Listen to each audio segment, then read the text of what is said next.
ਤੇਗ ਬਹਾਦਰ ਚੰਦ। ਦਸਵੇਂ ਗੋਬਿੰਦ ਸਿੰਘ ਗੁਰੂ। ਨਮੋ ਚਰਨ ਅਰਬਿੰਦ। ਜਿਸ ਮਹਿ ਅੰਮ੍ਰਿਤ ਗਿਆਨ ਹੈ, ਮਾਨਿਕ ਭਗਤ ਵੈਰਾਗ। ਸ੍ਰੀ ਗੁਰੂ ਗ੍ਰੰਥ ਸਾਹਿਬ ਉਦਦ, ਬੰਦੋਂ ਕਰ ਅਨੁਰਾਗ। ਏਕ ਓੰਕਾਰਾ ਸਤਿਗੁਰੂ, ਤੇਹ ਪ੍ਰਸਾਦ ਸਚ ਹੋਏ। ਵਾਹਿਗੁਰੂ ਜੀ ਕੀ ਫਤਿਹ। ਵਿਘਨ ਵਿਨਾਸ਼ਨ ਸੋਇ। ਵਾਹਿਗੁਰੂ ਜੀ ਕੀ ਫਤਿਹ। ਵਿਘਨ ਵਿਨਾਸ਼ਨ ਸੋਇ। ਸਤਿਨਾਮ ਸ੍ਰੀ ਵਾਹਿਗੁਰੂ ਸਾਹਿਬ ਜੀਓ।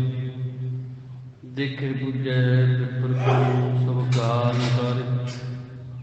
ਇਕ ਤੋਂ ਹੀ ਕਿਰਤ ਗਣੀ, ਜੜ ਕਿਆ ਲਹੋ ਪੁਕਾਰੇ। ਸ੍ਰੀ ਗੋਬਿੰਦ ਸਿੰਘ ਜਗਤ ਗੁਰ ਦਾਤਾ ਸਭ ਸੁਆਮੀ, ਤਿਨ ਕੇ ਸੁਖ ਗਹਿਵਾਏ ਕਾਰ ਪਾਲੂਨ ਹਰਾਮੀ। ਵਾਹਿਗੁਰੂ ਜੀ ਕਾ ਖਾਲਸਾ, ਵਾਹਿਗੁਰੂ ਜੀ ਕੀ ਫਤਿਹ।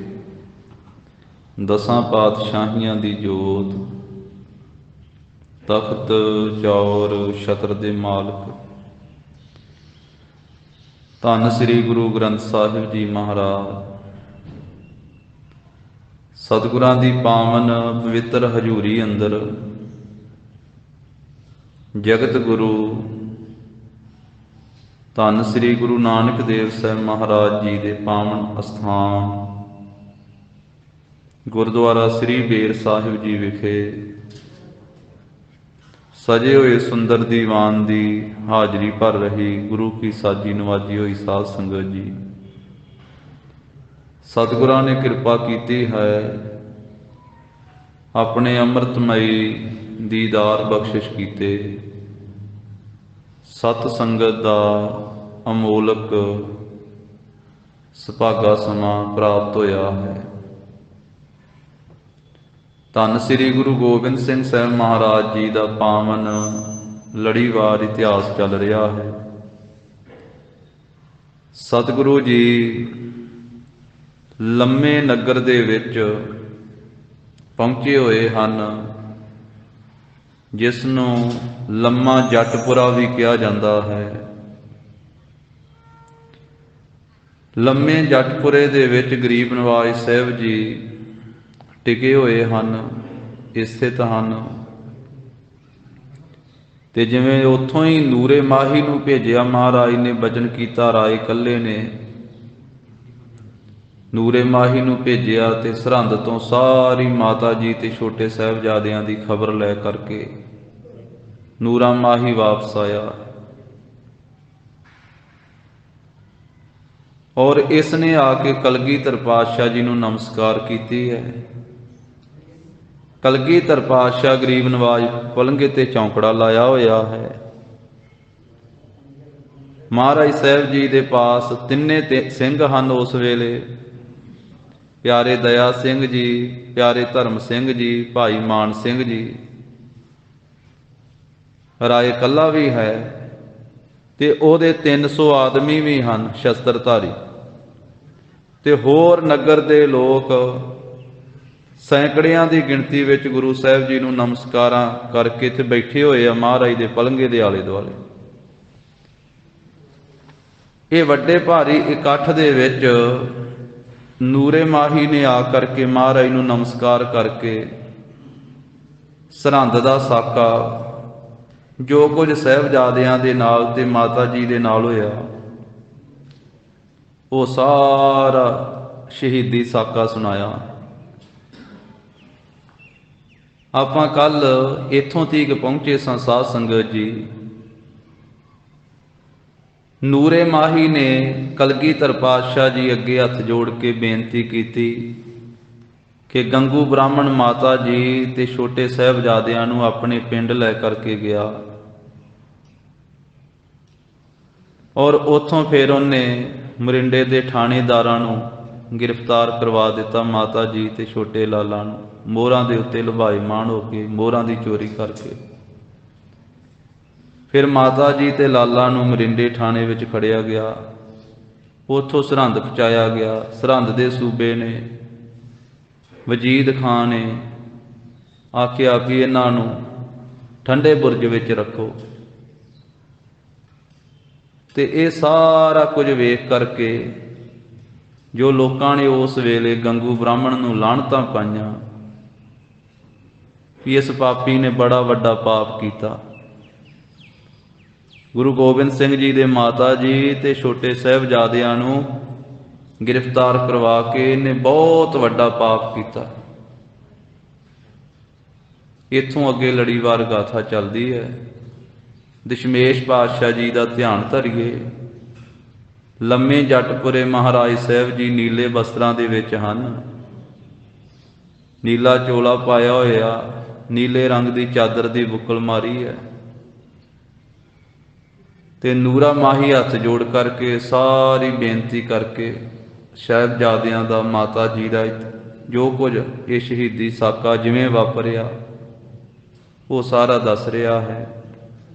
ਸ਼ਰਧਾ ਭਾਵਨਾ ਦੇ ਨਾਲ ਉਚਾਰਨ ਕਰੀਏ ਜੀ। ਸਤਨਾਮ ਸ੍ਰੀ ਸਤਨਾਮ ਸ੍ਰੀ ਵਾਹਿਗੁਰੂ ਸਾਹਿਬ ਜੀ।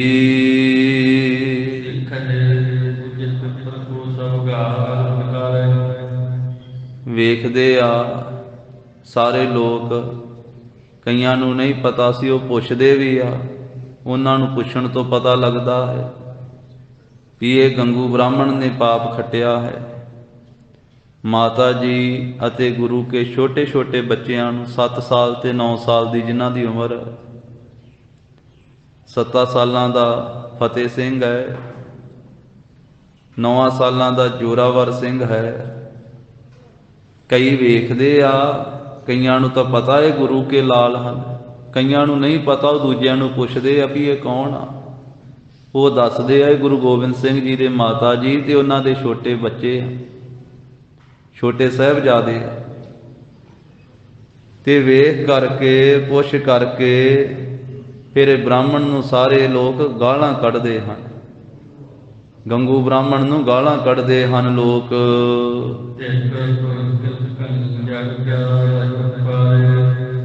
ਤੇ ਕਹਿੰਦੇ ਆ ਵੀ ਇਹ ਧਰਕਾਰ ਹੈ ਇਸ ਪਾਪੀ ਨੂੰ, ਧਰੋਹੀ ਛਲਿਆ ਹੈ, ਕਿਰਤ ਘਾਣ ਹੈ, ਕੀਤੀ ਨੂੰ ਨਾ ਜਾਣਨ ਵਾਲਾ, ਉਪਕਾਰ ਨੂੰ ਭੁਲਾਉਣ ਵਾਲਾ। ਕਹਿੰਦੇ ਵੀ ਇਸ ਮੂਰਖ ਨੇ, ਕਿਰਤ ਘਣ ਨੇ, ਛਲੀਏ ਨੇ, ਲਾਹਣਤੀ ਨੇ ਮਾਤਾ ਜੀ ਤੇ ਸਾਹਿਬਜ਼ਾਦਿਆਂ ਉੱਤੇ ਪੁਕਾਰ ਕਰਕੇ ਕੀ ਲੈ ਲਿਆ, ਕੀ ਖੱਟ ਲਿਆ, ਕੀ ਇਹਨੇ ਖੱਟੀ ਖੱਟ ਲਈ ਪਾਪੀ ਦੁਸ਼ਟ ਨੇ। ਸ੍ਰੀ ਗੋਬਿੰਦ ਸਿੰਘ ਜਗਤ ਜਗਦਾਤਾ ਸੁਆਮੀ। ਲੋਕ ਆਪਸ ਵਿੱਚ ਗੱਲਾਂ ਕਰਦਿਆਂ ਕਹਿੰਦੇ ਆ ਕਿ ਸ੍ਰੀ ਗੁਰੂ ਗੋਬਿੰਦ ਸਿੰਘ ਜੀ ਜਗਤ ਦੇ ਗੁਰੂ ਆ, ਜਗਤ ਦੇ ਦਾਤੇ ਆ ਤੇ ਸਾਰਿਆਂ ਦੇ ਮਾਲਕ ਹਨ। ਕਹਿੰਦੇ ਉਸ ਗੁਰੂ ਗੋਬਿੰਦ ਸਿੰਘ ਦਾਤੇ ਸਤਿਗੁਰੂ ਦੇ, ਮਾਲਕ ਸਤਿਗੁਰੂ ਦੇ ਪੁੱਤਰਾਂ ਨੂੰ ਤੇ ਮਾਤਾ ਜੀ ਨੂੰ ਗ੍ਰਿਫਤਾਰ ਕਰਵਾ ਦਿੱਤਾ ਹੈ। ਇਹ ਲੂਣ ਹਰਾਮੀ ਹੋਇਆ ਹੈ।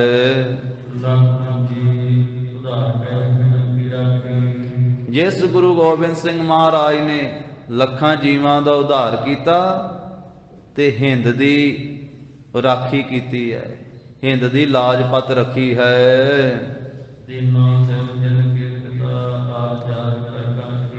ਜਿਸ ਗੁਰੂ ਗੋਬਿੰਦ ਸਿੰਘ ਮਹਾਰਾਜ ਦੇ ਪਿਤਾ ਜੀ ਨੇ ਇਸ ਹਿੰਦ ਦੀ ਰਾਖੀ ਵਾਸਤੇ ਆਪਣਾ ਸੀਸ ਹੀ ਕੁਰਬਾਨ ਕਰ ਦਿੱਤਾ।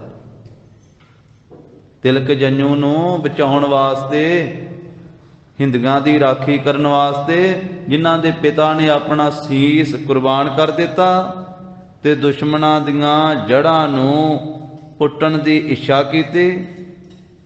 ਆਰ ਜਰ ਹਰ ਕਾਂਖੀ ਭਾਵ ਉਹਨਾਂ ਨੇ ਦੁਸ਼ਮਣਾਂ ਦੀਆਂ ਜੜ੍ਹਾਂ ਪੁੱਟਣ ਦੀ ਇੱਛਾ ਦੇ ਨਾਲ ਪਾਪੀਆਂ ਦੀਆਂ ਜੜ੍ਹਾਂ ਪੁੱਟਣ ਦੀ ਇੱਛਾ ਦੇ ਨਾਲ ਆਪਣਾ ਸੀਸ ਕੁਰਬਾਨ ਕਰ ਦਿੱਤਾ।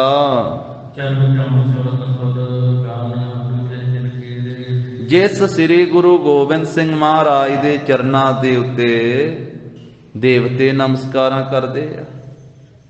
ਚਰਨ ਕਮਲਾਂ ਨੂੰ ਦੇਵਤੇ ਦੈਂਤ ਸਮੂਹ ਪੂਜਦੇ ਹਨ।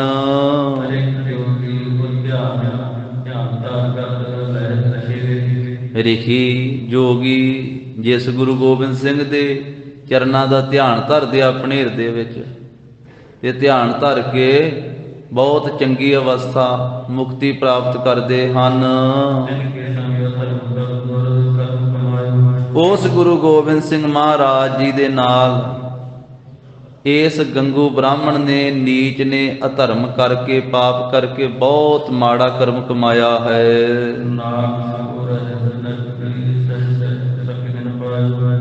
ਤਾਂ ਕਹਿੰਦੇ ਵੀ ਇਸ ਪਾਪੀ ਬ੍ਰਾਹਮਣ ਨੂੰ ਤਾਂ ਨਰਕ ਵੀ ਆਪਣੇ ਵਿੱਚ ਨਹੀਂ ਰੱਖ ਸਕੇਗਾ।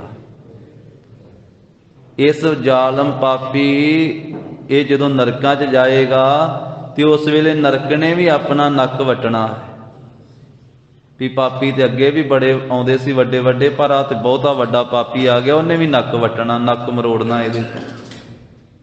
ਨਾਕ ਸਕੋਰ ਹੈ ਨਰਕ ਭੀ ਸਹਿ ਸਕਹਿ ਨਾ ਪਾਇਓ। ਕਹਿੰਦੇ ਵੀ ਜਦੋਂ ਇਹਨੇ ਨਰਕਾਂ 'ਚ ਜਾ ਕੇ ਪੈਣਾ ਵਾ ਤੇ ਇਹਨੂੰ ਨਰਕ ਨੇ ਵੀ ਨਹੀਂ ਸਹਿ ਸਕਣਾ ਵੀ ਏਡਾ ਵੱਡਾ ਪਾਪੀ ਆ ਗਿਆ।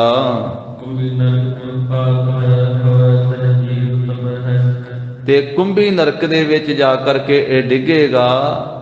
ਇਹਦਾ ਜੀਵ ਜਿਹੜਾ ਹੈ ਨਾ, ਇਹਦਾ ਅੰਦਰਲਾ ਜੀਵ ਇਹ ਨਰਕ ਦੀ ਅੱਗ ਦੇ ਵਿੱਚ ਸੜੇਗਾ, ਤਪੇਗਾ। ਕਹਿੰਦੇ ਪਾਪੀਆ ਤੇਰੇ ਤੋਂ ਵੱਡਾ ਕੋਈ ਦੁਨੀਆ ਤੇ ਦੂਜਾ ਪਾਪੀ ਹੀ ਨਹੀਂ ਹੈ, ਤੂੰ ਬਹੁਤ ਵੱਡਾ ਸੰਕਟ ਲਵੇਂਗਾ। ਕਈ ਵਾਰੀ ਸੰਸਾਰ ਦੇ ਵਿੱਚੋਂ ਇਨਸਾਨ ਨੂੰ ਸੁਭਾਵਕ ਹੀ ਅਸੀਸਾਂ ਮਿਲ ਜਾਂਦੀਆਂ, ਤੇ ਕਈ ਵਾਰੀ ਸੰਸਾਰ ਦੇ ਲੋਕ ਸੁਭਾਵਕ ਹੀ ਉਸ ਨੂੰ ਬਦ ਅਸੀਸਾਂ ਵੀ ਦਿੰਦੇ, ਜਿਹੋ ਜਿਹਾ ਕਰਮ ਹੁੰਦਾ ਬੰਦੇ ਦਾ। ਵੇਖ ਕਰਕੇ ਕਿਸੇ ਦਾ ਚੰਗਾ ਕਰਮ ਹੈ ਤੇ ਉਹਨੂੰ ਕਹਿਣ ਦੀ ਲੋੜ ਨਹੀਂ ਪੈਂਦੀ, ਲੋਕ ਆਪਣੇ ਆਪ ਹੀ ਅਸੀਸਾਂ ਦੇ ਦਿੰਦੇ ਚੰਗੇ ਕਰਮ ਕਰਨ ਵਾਲੇ। ਦੁਨੀਆ ਅਸੀਸਾਂ ਦਿੰਦੀ ਆ ਵੀ ਤੇਰਾ ਭਲਾ ਹੋਵੇ, ਤੇਰੇ ਪਰਿਵਾਰ ਦਾ ਭਲਾ ਹੋਵੇ, ਤੇਰਾ ਲੋਕ ਸੁਧਰੇ, ਤੇਰਾ ਪਰਲੋਕ ਸੁਧਰੇ। ਦੁਨੀਆ ਅਸੀਸਾਂ ਵੀ ਦਿੰਦੀ ਹੈ। ਤੇ ਜਿਹੜਾ ਮਾੜਾ ਕਰਮ ਕਰਦਾ ਵਾ ਤੇ ਲੋਕ ਫਿਰ ਇਸ ਤਰ੍ਹਾਂ ਲਾਹਣਤਾਂ ਪਾਉਂਦੇ ਜਿਵੇਂ ਗੰਗੂ ਪਾਪੀ ਨੂੰ ਪਈਆਂ, ਤੇ ਰਹਿੰਦੀ ਦੁਨੀਆ ਦੀ ਇੱਕ ਪੈਂਦੀਆਂ ਰਹਿਣੀਆਂ, ਸਦਾ ਵਾਸਤੇ ਪੈਂਦੀਆਂ ਰਹਿੰਦੀਆਂ। ਅੱਜ ਸਦੀਆਂ ਬੀਤ ਗਈਆਂ, ਅੱਜ ਵੀ ਗੰਗੂ ਬ੍ਰਾਹਮਣ ਨੂੰ ਲਾਹਣਤਾਂ ਪੈ ਰਹੀਆਂ ਵੀ ਪਾਪੀਆ ਤੈਨੂੰ ਕੀ ਮਿਲਿਆ, ਤੂੰ ਮੋਹਰਾਂ ਦੇ ਲਾਲਚ ਵਿੱਚ ਗੁਰੂ ਕੇ ਪੁੱਤਰਾਂ ਨੂੰ ਤੇ ਮਾਤਾ ਜੀ ਨੂੰ ਗ੍ਰਿਫਤਾਰ ਕਰਵਾਇਆ। ਤੇ ਲੋਕ ਉਸ ਵੇਲੇ ਸਾਹਮਣੇ ਇਹ ਗੱਲ ਕਹਿ ਰਹੇ ਸੀ ਕਿ ਬ੍ਰਾਹਮਣਾ ਤੇਰੇ ਵਰਗਾ ਪਾਪੀ ਕੋਈ ਨਹੀਂ ਦੂਜਾ ਦੁਨੀਆ ਤੇ, ਤੂੰ ਬਹੁਤ ਵੱਡਾ ਸੰਕਟ ਸਹਾਰੇਗਾ।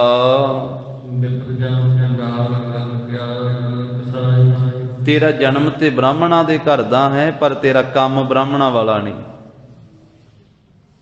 ਲੋਕ ਕਹਿੰਦੇ ਤੂੰ ਜਨਮ ਕਰਕੇ ਤਾਂ ਬ੍ਰਾਹਮਣ ਹੈ, ਪਰ ਕਰਮ ਕਰਕੇ ਚੰਡਾਲ ਹੈ।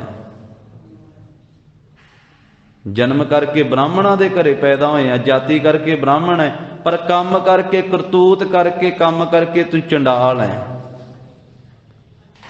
ਕਿਰਤ ਕਿਆ ਕੀਨ ਕਸਾਈ, ਤੂੰ ਤਾਂ ਕਹਿੰਦੇ ਕਸਾਈਆਂ ਵਰਗੀ ਕਿਰਤ ਕੀਤੀ ਹੈ, ਤੂੰ ਕਸਾਈ ਪੁਣਾ ਕੀਤਾ। ਬ੍ਰਾਹਮਣ ਹੋ ਕੇ ਤੂੰ ਕਸਾਈ ਬਣ ਗਿਆ, ਬ੍ਰਾਹਮਣ ਦੇ ਘਰੇ ਜਨਮ ਲੈ ਕਰਕੇ ਤੂੰ ਚੰਡਾਲ ਬਣ ਗਿਆ। ਇਸ ਕਰਕੇ ਸਾਧ ਸੰਗਤ ਜੀ, ਜਨਮ ਮਨੁੱਖ ਦਾ ਕਿਸੇ ਜਾਤੀ ਵਿੱਚ ਹੋਵੇ, ਕਿਸੇ ਬਰਾਦਰੀ ਵਿੱਚ ਹੋਵੇ, ਜਨਮ ਕਰਕੇ ਕੋਈ ਮਹਾਨ ਨਹੀਂ ਹੁੰਦਾ। ਮਨੁੱਖ ਕਰਮ ਕਰਕੇ ਮਹਾਨ ਹੁੰਦਾ, ਕਰਮ ਕਰਕੇ। ਜੇ ਜਨਮ ਕਰਕੇ ਨੀਵੀਂ ਜਾਤ, ਜਿਸ ਨੂੰ ਸੰਸਾਰ ਦੇ ਲੋਕ ਕਹਿੰਦੇ ਆ, ਜਿਸ ਨੂੰ ਸੰਸਾਰ ਦੇ ਲੋਕ ਨੀਵੀਂ ਜਾਤ ਕਹਿੰਦੇ ਆ, ਉਹਦੇ ਵਿੱਚ ਵੀ ਜਨਮ ਹੋ ਜਾਵੇ, ਪਰ ਜੇ ਕਰਮ ਚੰਗਾ ਹੈ ਤੇ ਉਸ ਨੂੰ ਵੀ ਮਹਾਨ ਆਖਿਆ ਜਾਂਦਾ ਹੈ। ਭਗਤ ਕਬੀਰ ਸਾਹਿਬ ਜੀ ਨੇ ਤਾਂ ਬ੍ਰਾਹਮਣ ਦੀ ਵਿਆਖਿਆ ਕਰਦਿਆਂ ਹੋਇਆਂ ਉਹਨਾਂ ਨੇ ਆਖਿਆ, ਜਿਹੜਾ ਬ੍ਰਾਹਮਣ ਨੂੰ ਜਾਣਦਾ ਉਹ ਬ੍ਰਾਹਮਣ ਹੈ। ਕੱਲਾ ਬ੍ਰਾਹਮਣ ਘਰੇ ਪੈਦਾ ਹੋ ਕੇ ਬ੍ਰਾਹਮਣ ਨਹੀਂ ਹੋ ਸਕਦਾ। ਬ੍ਰਹਮ ਬਿੰਦੈ, ਤੀਜੇ ਪਾਤਸ਼ਾਹ ਦਾ ਬਚਨ ਹੈ, ਬ੍ਰਹਮ ਬਿੰਦੈ ਤਿਸ ਦਾ ਬ੍ਰਹਿ ਮਾਤਰ ਹੈ, ਏਕ ਸ਼ਬਦ ਲਿਵ ਲਾਏ, ਨਵ ਨਿਧੀ 18 ਸਿੱਧੀ ਪਿਛੈ ਲੱਗੀਆਂ ਫਿਰਹਿ, ਜੋ ਹਰ ਹਿਰਦੈ ਸਦਾ ਵਸਾਏ। ਤੇ ਗੁਰੂ ਸਾਹਿਬ ਜੀ ਅੰਮ੍ਰਿਤ ਬਾਣੀ 'ਚ ਥਾਂ ਥਾਂ ਤੇ ਕਹਿੰਦੇ ਆ, ਕਹਿੰਦੇ ਵੀ ਜਾਤੀ ਕਰਕੇ ਤਾਂ ਤੂੰ ਮਨੁੱਖ ਬਣ ਗਿਆ, ਪਰ ਜਦੋਂ ਕੰਮ ਬੰਦਿਆਂ ਵਾਲੇ ਕਰੇਗਾ, ਮਨੁੱਖਾਂ ਵਾਲੇ ਕਰੇਗਾ, ਤੇ ਅਸਲ ਮਨੁੱਖ ਤੈਨੂੰ ਤਾਂ ਆਖਿਆ ਜਾਣਾ। ਤੇ ਜੇ ਕੰਮ ਪਸ਼ੂਆਂ ਵਾਲੇ ਹੋਏ ਤੇ ਫਿਰ ਗੁਰੂ ਸਾਹਿਬ ਇਸ ਤਰ੍ਹਾਂ ਵੀ ਕਹਿ ਦਿੰਦੇ ਆ, ਕਰਤੂਤ ਪਸ਼ੂ ਕੇ ਮਾਨਸ ਜਾਤ, ਵੀ ਜਾਤ ਕਰਕੇ ਮਾਨਸ ਹੈ, ਕੰਮਾਂ ਕਰਕੇ ਪਸ਼ੂ ਹੈ। ਕਰਤੂਤ ਪਸ਼ੂ ਕੀ ਮਾਨਸ ਜਾਤ, ਲੋਕ ਵਿਚਾਰਾ ਕਰੇ ਦਿਨ ਰਾਤ। ਤਾਂ ਲੋਕ ਧਰਕਾਰਾਂ ਪਾਉਂਦੇ, ਕਹਿੰਦੇ ਵੀ ਜਨਮ ਕਰਕੇ ਬ੍ਰਾਹਮਣ ਹੈ, ਪਰ ਕਰਮ ਕਰਕੇ ਚੰਡਾਲ ਹੈ, ਕਸਾਈਆ ਕੀ ਕੀਤਾ ਤੂੰ। ਲੱਖਾਂ ਵਾਰੀ ਧਰਕਾਰ ਪਾਉਂਦੇ, ਕਹਿੰਦੇ ਤੂੰ ਬਹੁਤ ਵੱਡੀਆਂ ਸਜ਼ਾਵਾਂ ਲਵੇਂਗਾ। ਇਸ ਤਰ੍ਹਾਂ ਕਹਿੰਦੇ ਵੀ ਜਿਹੜੇ ਜਿਹੜੇ ਥਾਂ ਤੇ ਸਾਹਿਬਜ਼ਾਦਿਆਂ ਨੂੰ ਲੈ ਕੇ ਗਏ ਨਾ, ਉੱਥੇ ਉੱਥੇ ਲੋਕਾਂ ਨੇ, ਵੇਖਣ ਵਾਲਿਆਂ ਦੀ ਭੀੜ ਹੁੰਦੀ ਗਈ ਹੈ। ਪਹਿਲਾਂ ਖੇੜੀ ਪਿੰਡ ਦੇ ਲੋਕਾਂ ਨੇ ਲਾਹਣਤਾਂ ਪਾਈਆਂ, ਫਿਰ ਮਰਿੰਡੇ ਦੇ ਲੋਕਾਂ ਨੇ ਲਾਹਣਤਾਂ ਪਾਈਆਂ, ਫਿਰ ਸਰਹੰਦ ਲੈ ਕੇ ਗਏ, ਉੱਥੇ ਵੀ ਸਰਹੰਦ ਵਿੱਚ ਵੀ ਜਿਹੜੇ ਚੰਗੇ ਭਲੇ ਪੁਰਸ਼ ਸੀ ਉਹਨਾਂ ਲਾਹਣਤਾਂ ਪਾਈਆਂ।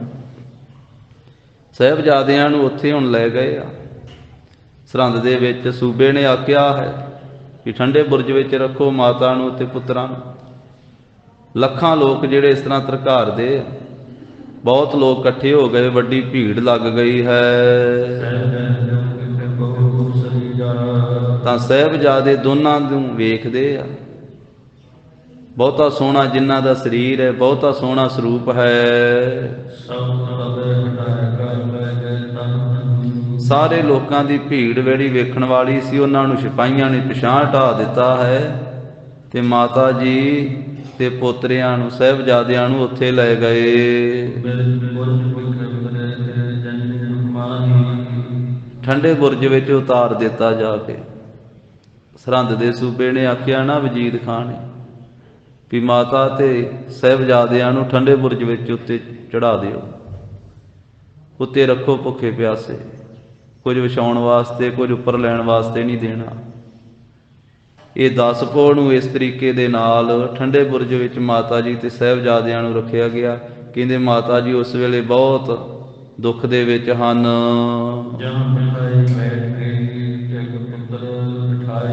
ਜਿੱਥੇ ਸਿਪਾਹੀਆਂ ਨੇ ਉੱਤੇ ਲਿਜਾ ਕੇ ਮਾਤਾ ਜੀ ਨੂੰ ਬਿਠਾ ਦਿੱਤਾ ਤੇ ਕਹਿ ਦਿੱਤਾ ਨਾ ਮਾਤਾ ਇੱਥੇ ਬੈਠ ਜਾ, ਤੇ ਮਾਤਾ ਜੀ ਉੱਥੇ ਬੈਠ ਗਏ ਠੰਡੇ ਬੁਰਜ ਦੇ ਵਿੱਚ, ਜਿੱਥੇ ਨਿੱਧਰੇ ਹੀ ਜਾ ਕੇ ਬਿਠਾ ਦਿੱਤਾ। ਤੇ ਦੋਵੇਂ ਪੋਤਰੇ ਨਾਲ ਹਨ।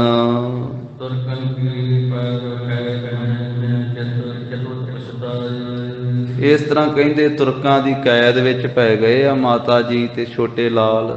ਮਾਤਾ ਜੀ ਚਿੱਤ ਵਿੱਚ ਪਛਤਾਤਾਪ ਵੀ ਕਰਦੇ ਹਨ। ਮਾਤਾ ਜੀ ਸੋਚਦੇ ਹੁਣ ਕੀ ਵਾਰਤਾ ਹੋਵੇਗੀ, ਇਹ ਲੋਕ ਕੀ ਕਰਨਗੇ, ਕੀ ਪੁੱਛਣਗੇ, ਕੀ ਕਰਨਗੇ, ਤੇ ਇੱਥੇ ਹੁਣ ਇਹਨਾਂ ਦੀ ਕੈਦ ਵਿੱਚ ਅਸੀਂ ਕੀ ਕਰਾਂਗੇ।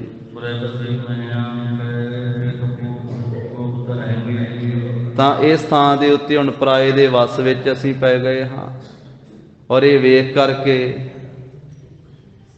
ਕੋਪ ਧਰਨਗੇ ਬੱਚਿਆਂ ਦੇ ਉੱਤੇ, ਸਾਡੇ ਉੱਤੇ ਇਹ ਗੁੱਸਾ ਧਾਰਨਗੇ।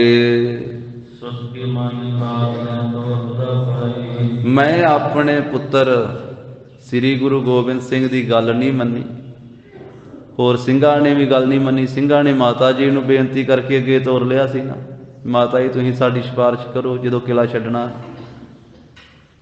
ਤਾਂ ਹੁਣ ਉਹ ਸੋਚਦੇ ਆ ਮਾਤਾ ਜੀ ਵੀ ਮੈਂ ਸਿੰਘਾਂ ਦੇ ਨਾਲ ਲੱਗ ਕੇ ਤੇ ਆਪਣੇ ਸਾਹਿਬਜ਼ਾਦੇ ਸਤਿਗੁਰੂ ਦੀ ਉਸ ਵੇਲੇ ਗੱਲ ਨਹੀਂ ਮੰਨੀ, ਤਾਂ ਇਹ ਆਪਦਾ ਪਈ ਹੈ।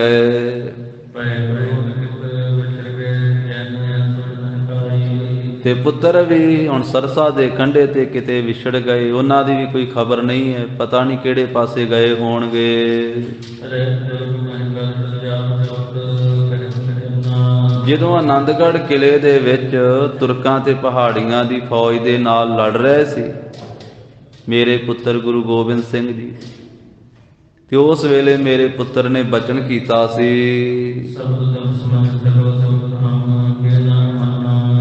ਆਖਿਆ ਸੀ ਵੀ 7 ਦਿਨ ਰੁਕ ਜਾਓ ਸਿੰਘੋ, 7 ਦਿਨ ਠਹਿਰ ਜਾਓ, ਦੁਨੀਆ ਦੇ ਸਾਰੇ ਸੁੱਖ ਤੁਹਾਨੂੰ ਮਿਲ ਜਾਣਗੇ।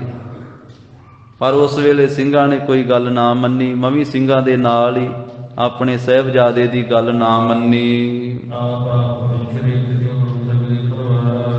ਹੁਣ ਜਿੱਧਰ ਨੂੰ ਕਿਸੇ ਦਾ ਮੁਖ ਸੀ ਆਪ ਮੁਹਾਰੇ, ਉਧਰ ਨੂੰ ਸਾਰੇ ਚਲੇ ਗਏ, ਸਾਰੇ ਵਿਛੜ ਗਏ। ਕੋਈ ਕਿਸੇ ਪਾਸੇ ਨੂੰ ਚਲੇ ਗਿਆ, ਕੋਈ ਸਿੰਘ ਕਿਸੇ ਪਾਸੇ ਨੂੰ ਚਲੇ ਗਿਆ।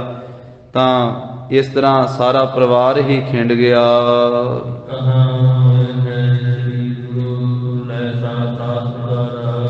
ਮਾਤਾ ਜੀ ਵੱਡੀ ਅਵਸਥਾ ਹੈ ਮਾਤਾ ਜੀ ਦੀ, ਪਰ ਜਿਵੇਂ ਸਤਿਗੁਰੂ ਜੀ ਵੱਡੀ ਅਵਸਥਾ ਦੇ ਮਾਲਕ ਹਨ, ਫਿਰ ਵੀ ਮਾਨਸ ਲੀਲਾ ਕਰ ਰਹੇ ਆ, ਮਾਨਵੀ ਲੀਲਾ। ਇਸੇ ਤਰ੍ਹਾਂ ਮਾਤਾ ਜੀ ਵੀ ਉਸ ਵੇਲੇ ਮਾਤਾ ਜੀ ਕਹਿੰਦੇ ਆ ਕਿ ਧੰਨ ਗੁਰੂ ਨਾਨਕ ਸਾਹਿਬ ਜੀ ਮਹਾਰਾਜ ਵੀ ਹੁਣ ਕੀ ਹੋਵੇਗਾ ਆਉਣ ਵਾਲੇ ਸਮੇਂ ਦੇ ਵਿੱਚ, ਅਗਲੇ ਦਿਨਾਂ ਵਿੱਚ ਕੀ ਵਾਪਰੇਗਾ, ਕੀ ਹੋਵੇਗਾ, ਪਤਾ ਨਹੀਂ ਹੈ।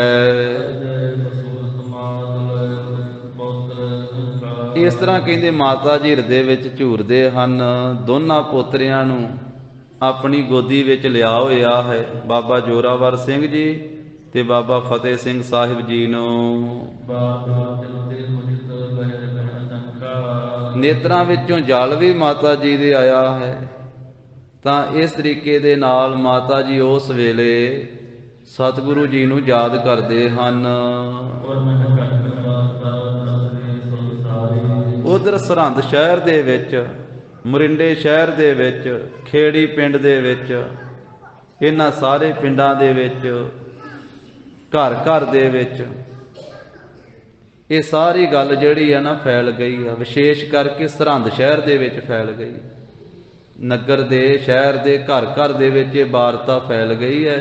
ਸਾਰਿਆਂ ਨੂੰ ਇਸ ਗੱਲ ਦਾ ਪਤਾ ਲੱਗ ਗਿਆ ਹੈ ਕਿ ਗੁਰੂ ਗੋਬਿੰਦ ਸਿੰਘ ਜੀ ਦੇ ਮਾਤਾ ਜੀ ਤੇ ਗੁਰੂ ਗੋਬਿੰਦ ਸਿੰਘ ਦੇ ਛੋਟੇ ਬੱਚੇ, 7 ਤੇ 9 ਸਾਲ ਦੇ ਉਹ ਮਾਸੂਮ ਬੱਚੇ ਸਰਹੰਦ ਦੇ ਸੂਬੇ ਦੇ ਹੱਥ ਵਿੱਚ ਆ ਗਏ ਤੇ ਉਹਨਾਂ ਨੂੰ ਠੰਡੇ ਬੁਰਜ ਦੇ ਵਿੱਚ ਰੱਖਿਆ ਗਿਆ ਹੈ।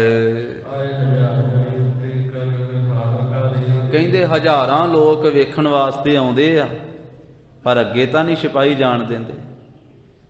ਹਾਹਾਕਾਰ ਮੱਚੀ ਹੋਈ ਆ ਸਾਰੇ ਇਲਾਕੇ ਦੇ ਵਿੱਚ।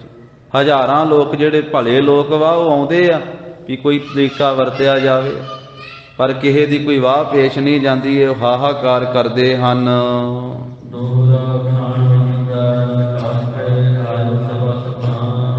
ਅਗਲਾ ਦਿਨ ਹੋਇਆ ਹੈ, ਵਜੀਦ ਖਾਂ ਸੂਬਾ ਆਪਣੇ ਮਹਿਲਾਂ ਚੋਂ ਨਿਕਲ ਕੇ ਤਾਂ ਜਿਸ ਥਾਂ ਦੇ ਉੱਤੇ ਉਹ ਸਭਾ ਲਾਉਂਦਾ ਸੀ, ਆਪਣੀ ਕਚਹਿਰੀ ਲਾਉਂਦਾ ਸੀ, ਸਭਾ ਵਾਲੇ ਥਾਂ ਤੇ ਆ ਕੇ ਬੈਠਾ ਹੈ।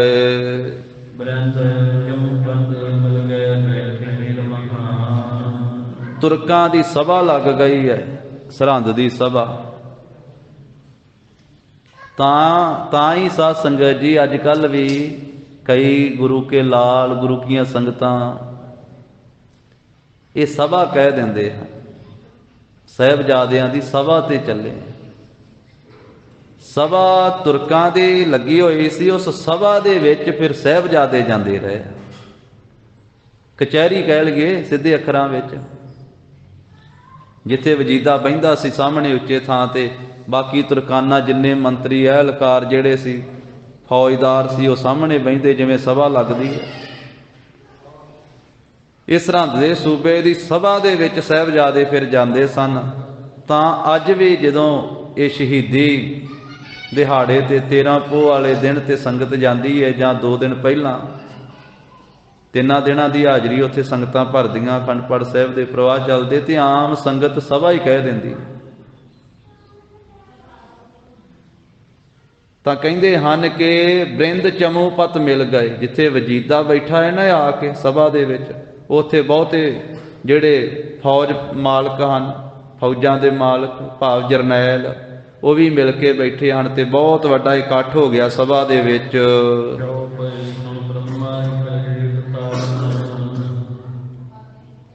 ਸੁਣ ਪ੍ਰਭ ਮਾਹੀ ਕਰਹਿ ਬਤਾਵਨ। ਮਾਹੀ ਨੂਰਾ ਮਾਹੀ ਦੱਸ ਰਿਹਾ ਹੈ, ਕਹਿੰਦਾ ਹੈ ਕਿ हे ਪ੍ਰਭੂ ਗੁਰੂ ਗੋਬਿੰਦ ਸਿੰਘ ਜੀ ਸੁਣੋ। ਇੱਕ ਸਿੱਖ ਕੋ ਕੀਨ ਸੁਨਾਵਨ। ਇੱਕ ਸਿੱਖ ਨੇ ਮੈਨੂੰ ਜਿਵੇਂ ਸਰਹੰਦ ਵਿੱਚੋਂ ਇਹ ਸਾਰੀ ਵਾਰਤਾ ਸੁਣਾਈ ਹੈ, ਜਥਾ ਜੋਗ ਤੇ ਹੋਰ ਵੀ ਜਿੰਨਾ ਵੀ ਮੈਂ ਜਥਾ ਜੋਗ ਸਾਰਾ ਬ੍ਰਿਤਾਂਤ ਉਸ ਨੂੰ ਪੁੱਛਿਆ। ਸੋ ਸੰਵਾਦ ਭਗਵੰਤਾ। ਇਹ ਭਗਵੰਤ ਸਤਿਗੁਰੂ ਜੀ, ਮੈਂ ਆਪ ਜੀ ਦੇ ਪਾਸ ਉਸ ਸਰਹੰਦ ਦਾ ਸਾਰਾ ਵਾਕਿਆਤ ਸੁਣਾਉਂਦਾ ਹਾਂ। ਮੁਗਲ ਪਠਾਨ ਦਵਾਨ। ਮੁਗਲ ਵੀ ਬੈਠ ਗਏ, ਪਠਾਨ ਵੀ ਬੈਠ ਗਏ, ਉਹਨਾਂ ਦੀ ਇਹ ਸਭਾ ਬਹੁਤ ਵੱਡੀ ਲੱਗ ਗਈ।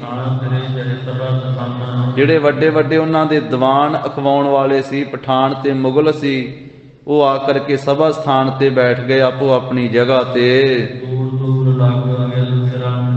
ਜਿਹੜੇ ਸਰਹੰਦ ਦੇ ਇਲਾਕੇ 'ਚ ਦੂਰ ਦੂਰ ਵਿਚਰਨ ਵਾਲੇ ਸਨ, ਉਹ ਸਾਰੇ ਵੱਡੇ ਵੱਡੇ ਜਿਹੜੇ ਸਨ ਮੁਗਲ ਪਠਾਨ, ਉਹ ਆ ਕਰਕੇ ਇਕੱਠੇ ਹੋ ਕਰਕੇ ਸਭਾ ਵਿੱਚ ਬੈਠੇ, ਕਚਹਿਰੀ ਵਿੱਚ ਬੈਠੇ। ਹਿੰਦੂ ਖੱਤਰੀ ਬਣਕ ਕਿਤੇਕ, ਕਈ ਹਿੰਦੂ ਕਈ ਖੱਤਰੀ ਕਈ ਬਾਣੀਏ ਉੱਥੇ ਬੈਠੇ। ਤੇ ਜੋ ਨਗਰ ਦੇ ਜਿਹੜੇ ਜਨ ਹਨ, ਉਹ ਵੀ ਆ ਕੇ ਕਈ ਬੈਠੇ ਵੇਖਣ ਦੇ ਵਾਸਤੇ। ਇਸ ਤਰ੍ਹਾਂ ਸਰਹੰਦ ਦੇ ਸੂਬੇ ਵਜੀਦ ਖਾਂ ਦੀ ਸਭਾ ਦੇ ਵਿੱਚ ਬਹੁਤ ਵੱਡੀ ਭੀੜ ਲੱਗ ਗਈ ਤੇ ਬਹੁਤ ਜ਼ਿਆਦਾ ਲੋਕ ਜਿਹੜੇ ਹਨ ਉੱਥੇ ਬੈਠੇ ਆ, ਤੇ ਬਹੁਤੇ ਲੋਕ ਖਲੋਤੇ ਵੀ ਹੋਏ ਹਨ। ਉਸ ਮੌਕੇ ਤੇ ਜੋ ਮਰਿੰਡੇ ਦਾ ਰਹਿਣ ਵਾਲਾ, ਮਰਿੰਡੇ ਨਗਰ ਦਾ ਰੰਗੜ ਹੈ, ਉਹ ਸਰਦਾਰ ਸੀ ਫੌਜ ਦਾ, ਆਪਣੀ ਫੌਜ ਦੇ ਪਾਸ ਉੱਥੇ ਸਭਾ ਦੇ ਵਿੱਚ। ਤੇ ਉਸ ਮਰਿੰਦੇ ਦੇ ਫੌਜਦਾਰ ਦੀ ਤਰਫ, ਰੰਗੜ ਦੀ ਤਰਫ ਆਪਣੀਆਂ ਅੱਖਾਂ ਕੀਤੀਆਂ ਵਜੀਦ ਖਾਂ ਨੇ। ਹਾਂ, ਵਜੀਦ ਖਾਂ ਉਸ ਵੇਲੇ ਬੋਲਿਆ ਉਸ ਰੰਗੜ ਵੱਲੇ ਵੇਖ ਕਰਕੇ, ਕਹਿਣ ਲੱਗਾ ਕਿ ਗੁਰੂ ਗੋਬਿੰਦ ਸਿੰਘ ਦੇ ਪੁੱਤਰ, ਉਹ ਛੋਟੇ ਬੱਚੇ ਜਿੱਥੇ ਠੰਡੇ ਬੁਰਜ ਵਿੱਚ ਬਿਠਾਏ ਹੋਏ ਹਨ, ਉਥੋਂ ਉਹਨਾਂ ਨੂੰ ਲੈ ਆਓ, ਇੱਥੇ ਸਭਾ ਵਿੱਚ ਲਿਆਓ, ਸਭਾ ਵਿੱਚ ਲੈ ਕਰਕੇ ਆਓ, ਉਹਨਾਂ ਨਾਲ ਗੱਲਬਾਤ ਕਰੀਏ। ਤੇ ਵਜੀਦਾ ਕਹਿਣ ਲੱਗਾ ਉਸ ਰੰਗੜ ਨੂੰ ਕਿ ਸਤਿਕਾਰ ਨਾਲ ਲਿਆਇਓ ਪਹਿਲਾਂ ਬੱਚਿਆਂ ਨੂੰ, ਮਿੱਠੇ ਮਿੱਠੇ ਕੋਮਲ ਬੋਲ ਬੋਲਿਓ, ਭਰਮਾਉਣ ਦਾ ਯਤਨ ਕਰਦੇ ਵੀ ਮਿੱਠੇ ਬੋਲ ਬੋਲ ਕੇ, ਕੋਮਲ ਬੋਲ ਕੇ ਸਤਿਕਾਰ ਨਾਲ ਲੈ ਕੇ ਆਇਓ। ਤੇ ਜਾ ਕੇ ਉੱਥੇ ਦਿਲਾਸਾ ਦੇ ਕਰਕੇ ਉਹਨਾਂ ਨੂੰ ਲਿਆਓ। ਤੇ ਮਰਿੰਡੇ ਦਾ ਰੰਗੜ ਜਿਹੜਾ ਹੈ ਨਾ, ਫੌਜਦਾਰ ਵਜੀਦੇ ਦਾ ਇਹ ਬੋਲ ਸੁਣ ਕਰਕੇ ਉੱਥੇ ਚਲੇ ਗਿਆ। ਜਿਸ ਥਾਂ ਦੇ ਉੱਤੇ ਦਾਦੀ ਮਾਂ ਬੈਠੀ ਆਪਣੇ ਪੋਤਰਿਆਂ ਦੇ ਨਾਲ ਰਾਤ ਦੀ ਠੰਡੇ ਬੁਰਜ ਦੇ ਵਿੱਚ, ਨਹੀਂ ਕੋਈ ਥੱਲੇ ਵਿਛਾਉਣ ਵਾਸਤੇ, ਨਹੀਂ ਕੁਝ ਉੱਤੇ ਲੈਣ ਵਾਸਤੇ, ਜਿੱਥੇ ਦੋਵਾਂ ਬੱਚਿਆਂ ਦੇ ਨਾਲ, ਪੋਤਰਿਆਂ ਨਾਲ ਦਾਦੀ ਮਾਂ ਬੈਠੀ ਹੋਈ ਹੈ ਉੱਚੇ ਠੰਡੇ ਬੁਰਜ ਦੇ ਵਿੱਚ। ਰੰਗੜ ਮਰਿੰਡੇ ਦਾ ਉੱਥੇ ਮਾਤਾ ਜੀ ਦੇ ਪਾਸ ਪਹੁੰਚ ਗਿਆ ਤੇ ਕਹਿਣ ਲੱਗਾ, ਹੇ ਮਾਈ ਸੁਣ, ਸਰਹੰਦ ਦੇ ਨਵਾਬ ਵਜੀਦ ਖਾਂ ਦੀ ਸਭਾ ਲੱਗ ਗਈ ਹੈ, ਉਹਦੇ ਵਿੱਚ ਬਹੁਤ ਲੋਕ ਇਕੱਠੇ ਹੋ ਗਏ ਹਨ। ਤਾਂ ਉਸ ਥਾਂ ਦੇ ਉੱਤੇ ਫੇਰ ਪੜੋ। ਹਾਂਜੀ, ਤਾਂ ਉਸ ਥਾਂ ਤੇ ਸਭਾ ਦੇ ਵਿੱਚ ਸਾਰਿਆਂ ਨੇ ਆਪ ਜੀ ਦੇ ਪੋਤਰਿਆਂ ਨੂੰ ਵੇਖਣ ਵਾਸਤੇ, ਗੁਰੂ ਗੋਬਿੰਦ ਸਿੰਘ ਦੇ ਦੋਵਾਂ ਪੁੱਤਰਾਂ ਨੂੰ ਸਭਾ ਵਿੱਚ ਵਜੀਦ ਖਾਂ ਨੇ ਬੁਲਾਇਆ ਹੈ। ਮਾਈ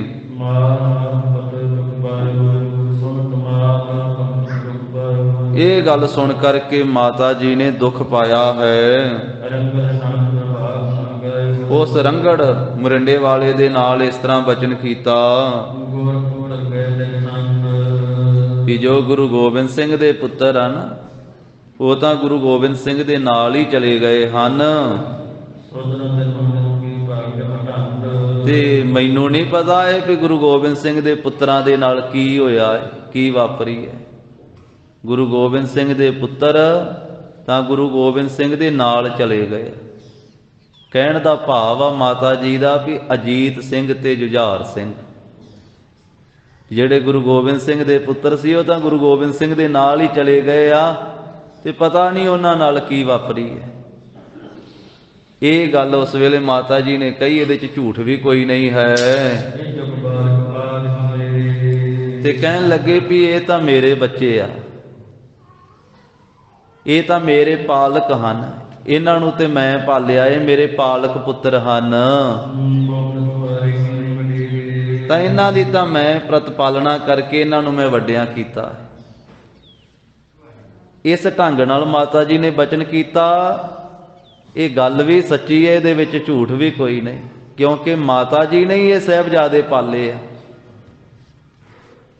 ਇਹਨਾਂ ਸਾਹਿਬਜ਼ਾਦਿਆਂ ਦੇ ਮਾਤਾ ਅਜੀਤ ਕੌਰ ਜੀ ਤਾਂ ਜਿਸ ਵੇਲੇ ਇਹ ਛੋਟੀ ਉਮਰ ਵਿੱਚ ਹੀ ਸੀ ਸਾਹਿਬਜ਼ਾਦੇ, ਮਾਤਾ ਜੀ ਸੱਚਖੰਡ ਚਲੇ ਗਏ ਸੀ, ਮਾਤਾ ਅਜੀਤ ਕੌਰ ਆਨੰਦਪੁਰ ਸਾਹਿਬ।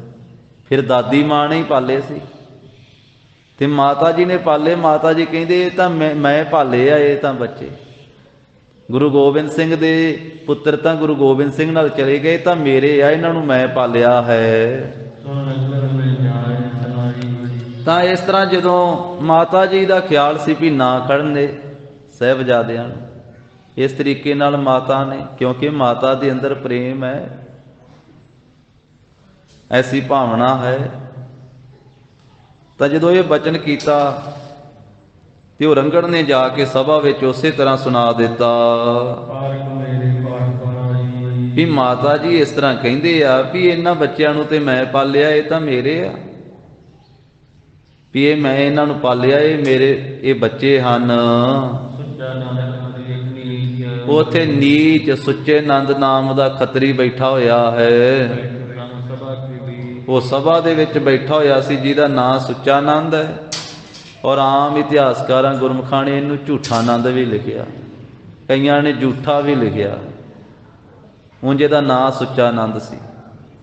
ਖੱਤਰੀ ਬਰਾਦਰੀ ਵਿੱਚੋਂ ਕਹਿੰਦੇ ਨੀਚ ਬੈਠਾ ਹੋਇਆ ਸਭਾ ਵਿੱਚ।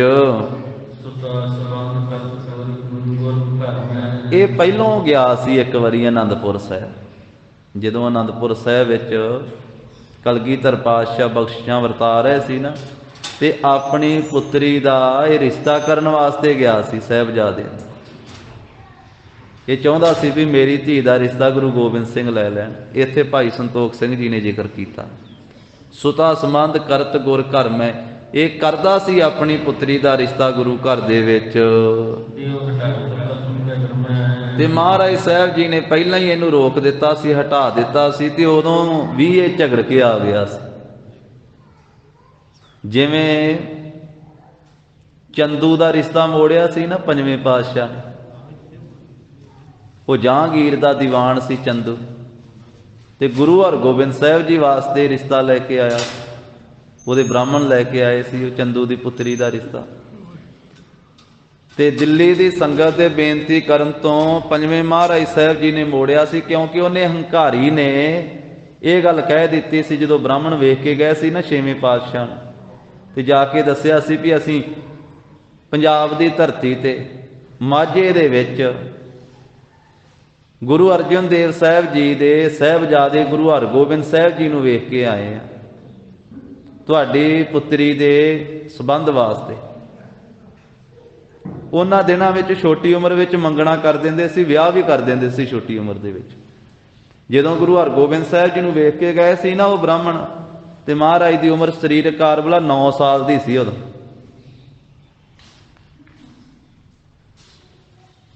ਤਾਂ ਉਹਨੇ ਜਦੋਂ ਜਾ ਕੇ ਦੱਸਿਆ ਤੇ ਚੰਦੂ ਦੀਵਾਨ ਨੇ ਆਖਿਆ ਸੀ, ਜਹਾਂਗੀਰ ਬਾਦਸ਼ਾਹ ਦੇ ਦੀਵਾਨ ਨੇ, ਵਜ਼ੀਰ ਨੇ, ਵੀ ਤੁਸੀਂ ਤਾਂ ਇਹ ਰਿਸ਼ਤਾ ਇਸ ਤਰ੍ਹਾਂ ਕਰਕੇ ਆਏ ਹੋ, ਮੈਂ ਤੇ ਆ ਚੁਬਾਰੇ ਵਰਗਾ ਤੇ ਗੁਰੂ ਅਰਜਨ ਸਾਹਿਬ ਦਾ ਘਰ ਇੱਕ ਮੋਰੀ ਵਰਗਾ, ਤੇ ਚੁਬਾਰੇ ਦੀ ਇੱਟ ਮੇਰੀ ਜਿਹੜੀ ਪੁੱਤਰੀ ਹੈ ਚੁਬਾਰੇ ਦੀ ਇੱਟ ਦੀ ਤਰ੍ਹਾਂ ਵਾ, ਤੇ ਚੁਬਾਰੇ ਦੀ ਇੱਟ ਜਿਵੇਂ ਮੋਰੀ ਨੂੰ ਲਾ ਦਈਏ, ਤੇ ਇਸ ਤਰ੍ਹਾਂ ਤੁਸੀਂ ਇਹ ਰਿਸ਼ਤੇ ਦੀ ਗੱਲ ਕਰਕੇ ਆਏ ਜੇ, ਵੀ ਆਪਣੇ ਆਪ ਨੂੰ ਚੁਬਾਰਾ ਆਖਿਆ ਤੇ ਗੁਰੂ ਘਰ ਨੂੰ ਮੋਰੀ ਦੱਸਿਆ, ਵੀ ਮੈਂ ਤੇ ਬਾਦਸ਼ਾਹ ਦਾ ਵਜ਼ੀਰ ਹਾਂ, ਤੇ ਗੁਰੂ ਘਰ ਉੱਥੇ ਤੇ ਸੰਗਤ ਮੱਥਾ ਟੇਕਦੀ ਹੈ ਤੇ ਫਿਰ ਗੁਜ਼ਾਰਾ ਚੱਲਦਾ ਹੈ।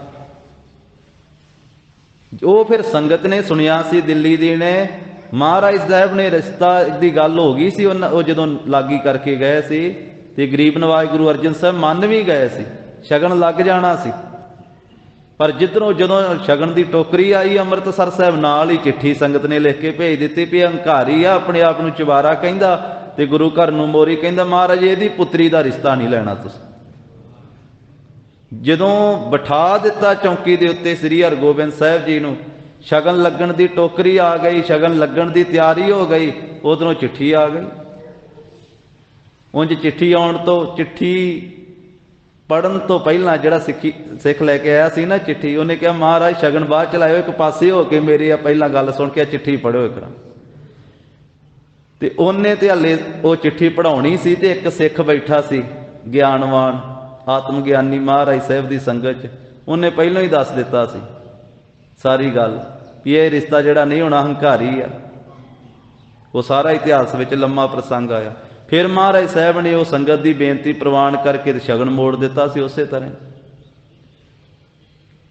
ਤੇ ਫਿਰ 3 ਰਿਸ਼ਤੇ ਹੋਏ ਸੀ ਮਹਾਰਾਜ ਸਾਹਿਬ ਜੀ ਨੂੰ, ਗੁਰੂ ਹਰਗੋਬਿੰਦ ਸਾਹਿਬ ਜੀ ਨੂੰ। 2 ਤੇ ਉਦੋਂ ਹੀ ਹੋਏ ਤੇ ਇੱਕ ਬਾਅਦ ਵਿੱਚ ਹੋਇਆ ਸੀ। ਫਿਰ ਪਹਿਲਾਂ ਇੱਥੇ ਮਹਾਰਾਜ ਦੀ ਬਰਾਤ ਆਈ ਸੀ 6ਵੇਂ ਪਾਤਸ਼ਾਹੀ ਦੀ, ਗੁਰੂ ਅਰਜਨ ਸਾਹਿਬ ਆਪ ਆਏ ਸੀ, ਇਸ ਥਾਂ ਤੇ ਨਮਸਕਾਰ ਕਰਕੇ ਗਏ ਸੀ।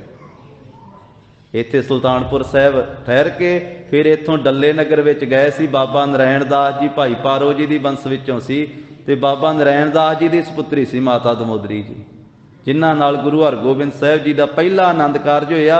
ਉਦੋਂ 6ਵੇਂ ਪਾਤਸ਼ਾਹੀ ਦੀ 9 ਸਾਲ ਦੀ ਉਮਰ ਸੀ। ਗੁਰੂ ਅਰਜਨ ਸਾਹਿਬ ਮਹਾਰਾਜ ਆਪ ਬਰਾਤ ਵਿੱਚ ਆਏ। ਤਾਂ ਜਿਵੇਂ ਉਹਦਾ ਰਿਸ਼ਤਾ ਮੋੜਿਆ ਸੀ, ਇਸੇ ਤਰ੍ਹਾਂ ਹੀ ਗੁਰੂ ਕਲਗੀਧਰ ਪਾਤਸ਼ਾਹ ਨੇ ਇਹ ਸੁੱਚੇ ਨੰਦ, ਇਹ ਵੀ ਆਪਣੀ ਪੁੱਤਰੀ ਦਾ ਰਿਸ਼ਤਾ ਸਾਹਿਬਜ਼ਾਦੇ ਨੂੰ ਕਰਨਾ ਚਾਹੁੰਦਾ ਸੀ ਤੇ ਮਹਾਰਾਜ ਸਾਹਿਬ ਜੀ ਨੇ ਇਹਦਾ ਰਿਸ਼ਤਾ ਮੋੜ ਦਿੱਤਾ ਸੀ। ਤਾਂ ਇੱਥੇ ਤਾਂ ਜ਼ਿਕਰ ਨਹੀਂ ਆਇਆ, ਪਰ ਮਹਾਂਪੁਰਖਾਂ ਨੇ ਇਹ ਗੱਲ ਪੜ੍ਹਾਈ, ਦੱਸੀ ਵੀ ਕਲਗੀਧਰ ਪਾਤਸ਼ਾਹ ਨੇ ਸੁੱਚੇ ਨੰਦ ਨੂੰ ਆਖਿਆ ਸੀ ਆਨੰਦਪੁਰ ਸਾਹਿਬ ਗੁਰੂ ਗੋਬਿੰਦ ਸਿੰਘ ਜੀ ਨੇ ਵੀ ਸਾਡੇ ਸਾਹਿਬਜ਼ਾਦਿਆਂ ਦੇ ਰਿਸ਼ਤੇ ਹੋ ਗਏ ਆ, ਸਾਡੇ ਸਾਹਿਬਜ਼ਾਦੇ ਮੰਗੇ ਗਏ ਆ, ਇਹ ਮੌਤ ਲਾੜੀ ਨਾਲ ਵਿਆਹ ਕਰਾਉਣਗੇ। ਅਸੀਂ 2 ਚਮਕੌਰ 'ਚ ਮੰਗੇ ਆ, 2 ਸਰਹੰਦ 'ਚ ਮੰਗੇ। ਤਾਂ ਕਹਿੰਦੇ ਵੀ ਇਸ ਦੀ ਪੁੱਤਰੀ ਦਾ ਉਹ ਰਿਸ਼ਤਾ ਮੋੜਿਆ ਸੀ ਨਾ, ਇਸ ਕਰਕੇ ਉਦੋਂ ਤੋਂ ਹੀ ਇਹ ਝਗੜ ਕੇ ਆ ਗਿਆ ਸੀ ਤੇ ਇਹ ਈਰਖਾ ਰੱਖਦਾ ਸੀ ਆਪਣੇ ਅੰਦਰ ਸੁੱਚਾ ਆਨੰਦ। ਹਾਂ, ਪਹਿਲਾਂ ਇਹਨੂੰ ਹਟਾ ਦਿੱਤਾ ਸੀ ਉੱਥੋਂ, ਆਨੰਦਪੁਰ ਸਾਹਿਬ ਤੋਂ ਭੇਜ ਦਿੱਤਾ ਸੀ, ਪਰ ਝਗੜਦਾ ਆ ਗਿਆ ਸੀ ਵਾਪਸ। ਇਸ ਕਰਕੇ ਇਹ ਸੁੱਚਾ ਆਨੰਦ ਜਿਹੜਾ ਇਹ ਗੁਰੂ ਘਰ ਦੇ ਨਾਲ ਅੰਦਰੋਂ ਦੁਆਇਸ਼ ਕਰਦਾ ਸੀ ਵੀ ਮੇਰੀ ਪੁੱਤਰੀ ਦਾ ਰਿਸ਼ਤਾ ਨਹੀਂ ਲਿਆ ਇਹਨਾਂ ਨੇ ਸਾਹਿਬਜ਼ਾਦੇ ਵਾਸਤੇ, ਤੇ ਅੰਦਰ ਈਰਖਾ ਕਰਦਾ ਸੀ। ਜਦੋਂ ਇਹਨੇ ਇਹ ਗੱਲ ਸੁਣੀ ਨਾ ਵੀ ਮਾਤਾ ਜੀ ਕਹਿੰਦੇ ਆ ਵੀ ਇਹ ਤਾਂ ਮੇਰੇ ਬੱਚੇ ਆ, ਇਹਨਾਂ ਨੂੰ ਮੈਂ ਪਾਲਿਆ ਹੈ। ਮਾਤਾ ਜੀ ਨੇ ਢੰਗ ਨਾਲ ਬੋਲਿਆ, ਸੱਚ ਤਰੀਕੇ ਨਾਲ, ਜੁਗਤੀ ਨਾਲ। ਤੇ ਉਸ ਵੇਲੇ ਸਭਾ ਵਿੱਚ ਇਹਨੇ ਜਦੋਂ ਸੁਣਿਆ ਤੇ ਇਹ ਬਹੁਤ ਫਿਰ ਟੇਢੇ ਜਿਹੇ ਤਰੀਕੇ ਨਾਲ ਬੋਲਿਆ, ਕੋ ਢੰਗ ਭੈੜਾ ਬੋਲਿਆ। ਸਭਾ ਵਿੱਚ ਇਹ ਸੁੱਚਾ ਆਨੰਦ ਕਹਿਣ ਲੱਗਾ, ਜਦੋਂ ਇਸ ਮਾਂ ਦੇ ਪੁੱਤਰ ਗੁਰੂ ਗੋਬਿੰਦ ਸਿੰਘ ਨੇ ਔਰੰਗਜ਼ੇਬ ਬਾਦਸ਼ਾਹ ਦਾ ਲਸ਼ਕਰ ਸਮਾਪਤ ਕਰ ਦਿੱਤਾ, ਉਹਨਾਂ ਦੀ ਵੱਡੀ ਗਿਣਤੀ ਵਿੱਚ ਫੌਜ ਨੂੰ ਗਾਲ ਦਿੱਤਾ, ਉਦੋਂ ਇਸ ਮਾਂ ਨੂੰ ਆਪਣੇ ਪੋਤਰਿਆਂ ਦਾ ਪਿਆਰ ਨਹੀਂ ਆਇਆ। ਜਦੋਂ ਇਸ ਮਾਂ ਦਾ ਪੁੱਤ ਗੁਰੂ ਗੋਬਿੰਦ ਸਿੰਘ ਬਾਦਸ਼ਾਹ ਦੀ ਫੌਜ ਮਾਰਦਾ ਸੀ, ਉਸ ਵੇਲੇ ਇਸ ਮਾਤਾ ਨੂੰ ਆਪਣੇ ਪੋਤਰਿਆਂ ਦਾ ਪਿਆਰ ਨਾ ਪੈਦਾ ਹੋਇਆ, ਉਦੋਂ ਪੋਤਰਿਆਂ ਦਾ ਪਿਆਰ ਨਾ ਇਹਦੇ ਹਿਰਦੇ ਵਿੱਚ ਜਾਗਿਆ। ਤੇ ਹੁਣ ਇਹ ਡਰ ਧਾਰਨ ਕਰਕੇ ਮਾਤਾ ਕਹਿੰਦੀ ਏ ਇਹ ਬੱਚਿਆਂ ਨੂੰ ਮੈਂ ਪਾਲਿਆ ਹੋਇਆ, ਮੇਰੇ ਪਾਲੇ ਹੋਏ ਪੁੱਤਰ ਹਨ, ਇਹ ਗੁਰੂ ਗੋਬਿੰਦ ਸਿੰਘ ਦੇ ਹੀ ਪੁੱਤਰ ਵਾ, ਭਾਵੇਂ ਇਸ ਮਾਈ ਨੇ ਪਾਲੇ ਆ, ਇਹਦੇ ਪੋਤਰੇ ਆ, ਗੁਰੂ ਗੋਬਿੰਦ ਸਿੰਘ ਦੇ ਪੁੱਤਰ ਹਨ। ਤੇ ਖਾਨ ਵਜੀਦ ਨੇ ਆਖਿਆ, ਸਾਧ ਸੰਗਤ ਜੀ, ਮੁਕਤਨਾਮਾ ਆਉਂਦਾ ਵਾ ਕਲਗੀਧਰ ਪਾਤਸ਼ਾਹ ਜੀ ਦਾ, ਇਸੇ ਪਵਿੱਤਰ ਗ੍ਰੰਥ ਵਿੱਚ ਪਿੱਛੇ ਆਨੰਦਪੁਰ ਸਾਹਿਬ ਦੀ ਗਾਥਾ ਵਿੱਚ ਉਹ ਬਚਨ ਆਏ ਆ। ਮੁਕਤਨਾਮੇ ਵਿੱਚ ਮਹਾਰਾਜ ਨੇ ਕਈ ਸਿੱਖਿਆ ਦੇ ਬਚਨ ਕਹਿ, ਤੇ ਉੱਥੇ ਸਤਿਗੁਰੂ ਜੀ ਨੇ ਆਖਿਆ ਵੀ ਸੱਚ ਵੀ ਭਾਈ ਸੱਚ ਬੋਲਣਾ ਚਾਹੀਦਾ ਵਾ, ਪਰ ਸੱਚ ਬੋਲਣ ਦਾ ਢੰਗ ਇਹ ਆ ਵੀ ਸੱਚ ਬੋਲਣ ਨਾਲ ਕਿਸੇ ਦਾ ਭਲਾ ਹੋਵੇ। ਜੇ ਕਿਸੇ ਦਾ ਬੁਰਾ ਹੁੰਦਾ ਹੋਵੇ ਤੇ ਉਹ ਸੱਚ, ਗੁਰੂ ਗੋਬਿੰਦ ਸਿੰਘ ਮਹਾਰਾਜ ਨੇ ਆਖਿਆ ਝੂਠ ਨਾਲੋਂ ਵੀ ਮਾੜਾ। ਤੇ ਆਮ ਕਰਕੇ ਜਿੱਥੇ ਭਲਾ ਹੁੰਦਾ ਹੋਵੇ ਉੱਥੇ ਸੱਚ ਕਈ ਵਾਰੀ ਨਹੀਂ ਬੋਲਿਆ ਜਾਂਦਾ, ਜਿੱਥੇ ਕਿਸੇ ਦਾ ਬੁਰਾ ਕਰਨਾ ਹੋਵੇ ਉੱਥੋਂ ਅੱਗੇ ਵੱਧ ਕੇ ਸੱਚ ਬੋਲਿਆ ਜਾਂਦਾ ਵੀ ਹੁਣ ਮੈਂ ਸੱਚਾ ਬਣਾ। ਉਹ ਸੱਚ ਝੂਠ ਨਾਲੋਂ ਵੀ ਮਾੜਾ ਹੁੰਦਾ ਜਿਹਦੇ ਨਾਲ ਕਿਸੇ ਦੀ ਜਾਨ ਜਾਂਦੀ ਹੈ, ਕਿਸੇ ਦਾ ਬੁਰਾ ਹੁੰਦਾ। ਹੁਣ ਇੱਥੇ ਇਹ ਜਿਹੜਾ ਸੁੱਚਾ ਹੈ, ਸੁੱਚਾ ਆਨੰਦ, ਝੂਠਾ ਆਨੰਦ, ਇਹ ਆਪਣੇ ਵੱਲੋਂ ਤੇ ਬੋਲ ਰਿਹਾ ਇਸ ਤਰੀਕੇ ਨਾਲ, ਪਰ ਇਹ ਝੂਠ ਤੋਂ ਵੀ ਮਾੜਾ ਹੈ। ਇਹ ਬਹੁਤ ਵੱਡਾ ਪਾਪ ਉਹ ਕਰ ਰਿਹਾ ਹੈ। ਤਾਂ ਇਸ ਤਰੀਕੇ ਦੇ ਨਾਲ ਇਹ ਬੋਲਿਆ ਹੈ ਸੁੱਚਾ ਆਨੰਦ। ਫਿਰ ਵਜੀਦ ਖਾਨ ਨੇ ਆਖਿਆ ਵੀ ਦੋਨਾਂ ਗੁਰੂ ਕੇ ਪੁੱਤਰਾਂ ਨੂੰ ਕਚਹਿਰੀ ਵਿੱਚ ਲੈ ਕੇ ਆਓ। ਫਿਰ ਜਾ ਕਰਕੇ ਮਾਤਾ ਜੀ ਨੂੰ ਆਖਿਆ ਹੈ ਉਸ ਰੰਗੜ ਨੇ, ਆਖਿਆ ਮਾਤਾ ਜੀ ਆਪਣੇ ਪੋਤਰਿਆਂ ਨੂੰ, ਆਪਣੇ ਬੱਚਿਆਂ ਨੂੰ ਮੇਰੇ ਨਾਲ ਭੇਜ ਦਿਓ, ਤੇ ਸਭਾ ਦੇ ਵਿੱਚ ਸਿਰਫ ਤੁਹਾਡੇ ਪੋਤਰਿਆਂ ਨੂੰ ਵੇਖਣ ਵਾਸਤੇ ਹੀ ਬੁਲਾਇਆ ਹੈ। ਇਹਨਾਂ ਨਾਲ ਗੱਲਬਾਤ ਹੀ ਕਰਨੀ, ਇਹਨਾਂ ਨੂੰ ਵੇਖਣਾ ਹੀ ਹੈ ਸਭਾ ਦੇ ਲੋਕਾਂ ਨੇ, ਤੇ ਕੋਈ ਤੁਹਾਡੇ ਪੋਤਰਿਆਂ ਨਾਲ ਵਧੀਕੀ ਨਹੀਂ ਹੋਵੇਗੀ ਸਭਾ ਵਿੱਚ, ਕੋਈ ਤੁਹਾਡੇ ਪੋਤਰਿਆਂ ਦੇ ਨਾਲ ਹੋਰ ਕੋਈ ਗੱਲ ਨਹੀਂ ਕੀਤੀ ਜਾਵੇਗੀ। ਮਾਤਾ ਜੀ ਜਿਵੇਂ ਤੁਹਾਡੇ ਕੋਲੋਂ ਤੁਹਾਡੇ ਪੋਤਰੇ ਲੈ ਕੇ ਜਾਵਾਂਗੇ ਉਸੇ ਤਰ੍ਹਾਂ ਤੁਹਾਡੇ ਕੋਲੇ ਦੋਵੇਂ ਪਹੁੰਚਾਏ ਜਾਣਗੇ, ਜੋਰਾਵਰ ਸਿੰਘ ਤੇ ਫਤਿਹ ਸਿੰਘ। ਇਸ ਤਰ੍ਹਾਂ ਮਰਿੰਡੇ ਦਾ ਜਿਹੜਾ ਰੰਗੜ ਸੀ ਉਹ ਆਇਆ ਮਾਤਾ ਜੀ ਦੇ ਪਾਸ ਆ ਕਰਕੇ ਉਹਨੇ ਸਾਰੀ ਗੱਲਬਾਤ ਆਖੀ ਵੀ ਨਵਾਬ ਨੇ ਇੱਕ ਵਾਰੀ ਬੱਚਿਆਂ ਨੂੰ ਵੇਖਣਾ ਹੀ ਹੈ ਤੇ ਫਿਰ ਇੱਥੇ ਭੇਜ ਦੇਵੇਗਾ। ਇੱਕ ਵਾਰੀ ਸਭਾ ਵਿੱਚ ਤੁਹਾਡੇ ਪੋਤਰਿਆਂ ਨੂੰ ਨਵਾਬ ਵਜੀਦ ਖਾਂ ਵੇਖਣਾ ਚਾਹੁੰਦਾ ਹੈ। ਜਿਸ ਵੇਲੇ ਰੰਗੜ ਗਿਆ ਨਾ ਠੰਡੇ ਬੁਰਜ ਵਿੱਚ, ਤੇ ਮਾਂ ਦੇ ਦੋਵੇਂ ਪੋਤਰੇ ਦੋਵੇਂ ਗੋਡਿਆਂ ਉੱਤੇ ਸਿਰ ਰੱਖ ਕੇ ਪਏ ਹੋਏ ਆ। ਇੱਕ ਪਾਸੇ ਜੋਰਾਵਰ ਸਿੰਘ ਉਹਨੇ ਸਿਰ ਰੱਖਿਆ ਹੋਇਆ ਮਾਤਾ ਜੀ ਦੇ ਗੋਡੇ ਉੱਤੇ, ਇੱਕ ਪਾਸੇ ਫਤਿਹ ਸਿੰਘ ਆ, ਫਤਿਹ ਸਿੰਘ ਨੇ ਆਪਣਾ ਸਿਰ ਰੱਖਿਆ ਹੋਇਆ ਹੈ। ਤੇ ਆਪਣੇ ਮਾਤਾ ਜੀ ਨੇ ਬਸਤਰ ਦੇ ਨਾਲ ਦੋਨਾਂ ਦੇ ਚਿਹਰੇ ਕੱਜੇ ਹੋਏ ਹਨ। ਮਾਤਾ ਜੀ ਬੈਠੇ ਚੌਂਕੜਾ ਲਾ ਕੇ, ਤੇ ਦੋਵੇਂ ਸਾਹਿਬਜ਼ਾਦਿਆਂ ਨੇ ਮਾਤਾ ਜੀ ਦੇ ਗੋਡਿਆਂ ਉੱਤੇ ਸਿਰ ਰੱਖਿਆ ਹੋਇਆ, ਉੱਤੇ ਮਾਤਾ ਜੀ ਨੇ ਆਪਣਾ ਦੁਪੱਟਾ ਪਾਇਆ ਹੋਇਆ, ਤੇ ਮਾਤਾ ਜੀ ਦੇ ਹਿਰਦੇ ਵਿੱਚ ਆਪਣੇ ਪੋਤਰਿਆਂ ਦਾ ਬਹੁਤਾ ਨੇਹੋ ਹੈ। ਮਾਤਾ ਜੀ ਗੁਰਬਾਣੀ ਪੜ੍ਹ ਰਹੇ ਹਨ, ਉਸ ਵੇਲੇ ਚੌਂਕੜਾ ਲੱਗਾ ਹੋਇਆ ਹੈ। ਤਬ ਜੋਰਾਵਰ ਸਿੰਘ ਹੋਏ ਸਾਵਧਾਨ, ਤਾਂ ਉਸ ਵੇਲੇ ਬਾਬਾ ਜੋਰਾਵਰ ਸਿੰਘ ਜੀ ਸਾਵਧਾਨ ਹੋ ਕੇ ਜਿਹੜਾ ਬਸਤਰ ਸੀ ਨਾ ਚਿਹਰੇ ਉੱਤੇ ਮਾਤਾ ਜੀ ਨੇ ਦਿੱਤਾ ਹੋਇਆ, ਉਹ ਬਸਤਰ ਨੂੰ ਪਾਸੇ ਲਾ ਦਿੱਤਾ ਬਾਬਾ ਜੋਰਾਵਰ ਸਿੰਘ ਜੀ ਨੇ, ਆਪਣੇ ਉੱਪਰੋਂ ਪਾਸੇ ਕਰ ਦਿੱਤਾ ਆਪਣੇ ਹੱਥਾਂ ਦੇ ਨਾਲ, ਤੇ ਉੱਠ ਕੇ ਸਾਵਧਾਨ ਹੋ ਕਰਕੇ ਠੰਡੇ ਬੁਰਜ ਵਿੱਚ ਬਾਬਾ ਜੋਰਾਵਰ ਸਿੰਘ ਖਲੋ ਗਏ ਆ। ਤੇ ਖਲੋ ਕੇ ਫਿਰ ਕਹਿਣ ਲੱਗੇ, ਕਿਉਂ ਦਾਦੀ ਨੂੰ ਕਰੇਂਗੇ ਖਾਦਾ? ਆਖਿਆ ਦਾਦੀ ਮਾਂ ਤੂੰ ਕਿਉਂ ਇਹਨਾਂ ਸਿਪਾਹੀਆਂ ਦੇ ਨਾਲ ਝਗੜਦੀ ਹੈ? ਤੂੰ ਇਹਨਾਂ ਦੇ ਨਾਲ ਕਿਉਂ ਝਗੜਾ ਕਰਦੀ ਹੈ ਮਾਂ? ਸਾਡਾ ਤੇ ਇਹਨਾਂ ਜ਼ਾਲਮ ਤੁਰਕਾਂ ਦੇ ਨਾਲ ਸਦਾ ਹੀ ਝਗੜਾ ਚੱਲਿਆ ਆਉਂਦਾ ਹੈ, ਜ਼ਾਲਮਾਂ ਦੇ ਨਾਲ, ਬਾਕੀਆਂ ਨਾਲ ਨਹੀਂ। ਜਿਹੜੇ ਜ਼ੁਲਮ ਕਰਨ ਵਾਲੇ, ਜਿਹੜੇ ਜ਼ਬਰ ਕਰਨ ਵਾਲੇ, ਸਾਡਾ ਤੇ ਇਹਨਾਂ ਦੇ ਨਾਲ ਪਿਛਲੇ ਸਮੇਂ ਤੋਂ ਲੈ ਕਰਕੇ ਝਗੜਾ ਚੱਲਦਾ ਆ ਰਿਹਾ ਹੈ। ਤੇ ਮਾਤਾ ਜੀ ਜੇ ਹੁਣ ਤੁਸੀਂ ਸਾਨੂੰ ਨਹੀਂ ਭੇਜੋਗੇ ਤੇ ਫਿਰ ਕੀ ਬਣ ਜਾਵੇਗਾ? ਇਸ ਕਰਕੇ ਜੋਗ ਇਹੀ ਹੈ, ਉਚਿਤ ਇਹੀ ਹੈ ਵੀ ਸਾਨੂੰ ਤੁਸੀਂ ਤੋਰ ਦਿਓ, ਅਸੀਂ ਸਭਾ ਵਿੱਚ ਜਾਈਏ। ਜੇ ਸਾਨੂੰ ਬੁਲਾ ਰਹੇ ਆ ਨਾ ਸੂਬੇ ਦੀ ਸਭਾ ਵਿੱਚ, ਤੇ ਸਾਨੂੰ ਮਾਤਾ ਜੀ ਜਾਣ ਦਿਓ। ਤੇ ਮੈਂ ਫਤਿਹ ਸਿੰਘ ਜੀ ਨੂੰ ਵੀ ਨਾਲ ਲੈ ਕਰਕੇ ਜਾਂਦਾ ਹਾਂ। ਤਾਂ ਉਸ ਵੇਲੇ ਬਾਬਾ ਜੋਰਾਵਰ ਸਿੰਘ ਜੀ ਬਾਬਾ ਫਤਿਹ ਸਿੰਘ ਜੀ ਨੂੰ ਵੀ ਉਠਾ ਲਿਆ ਤੇ ਨਾਲ ਲੈ ਕਰਕੇ ਇਸ ਤਰ੍ਹਾਂ ਚੱਲੇ।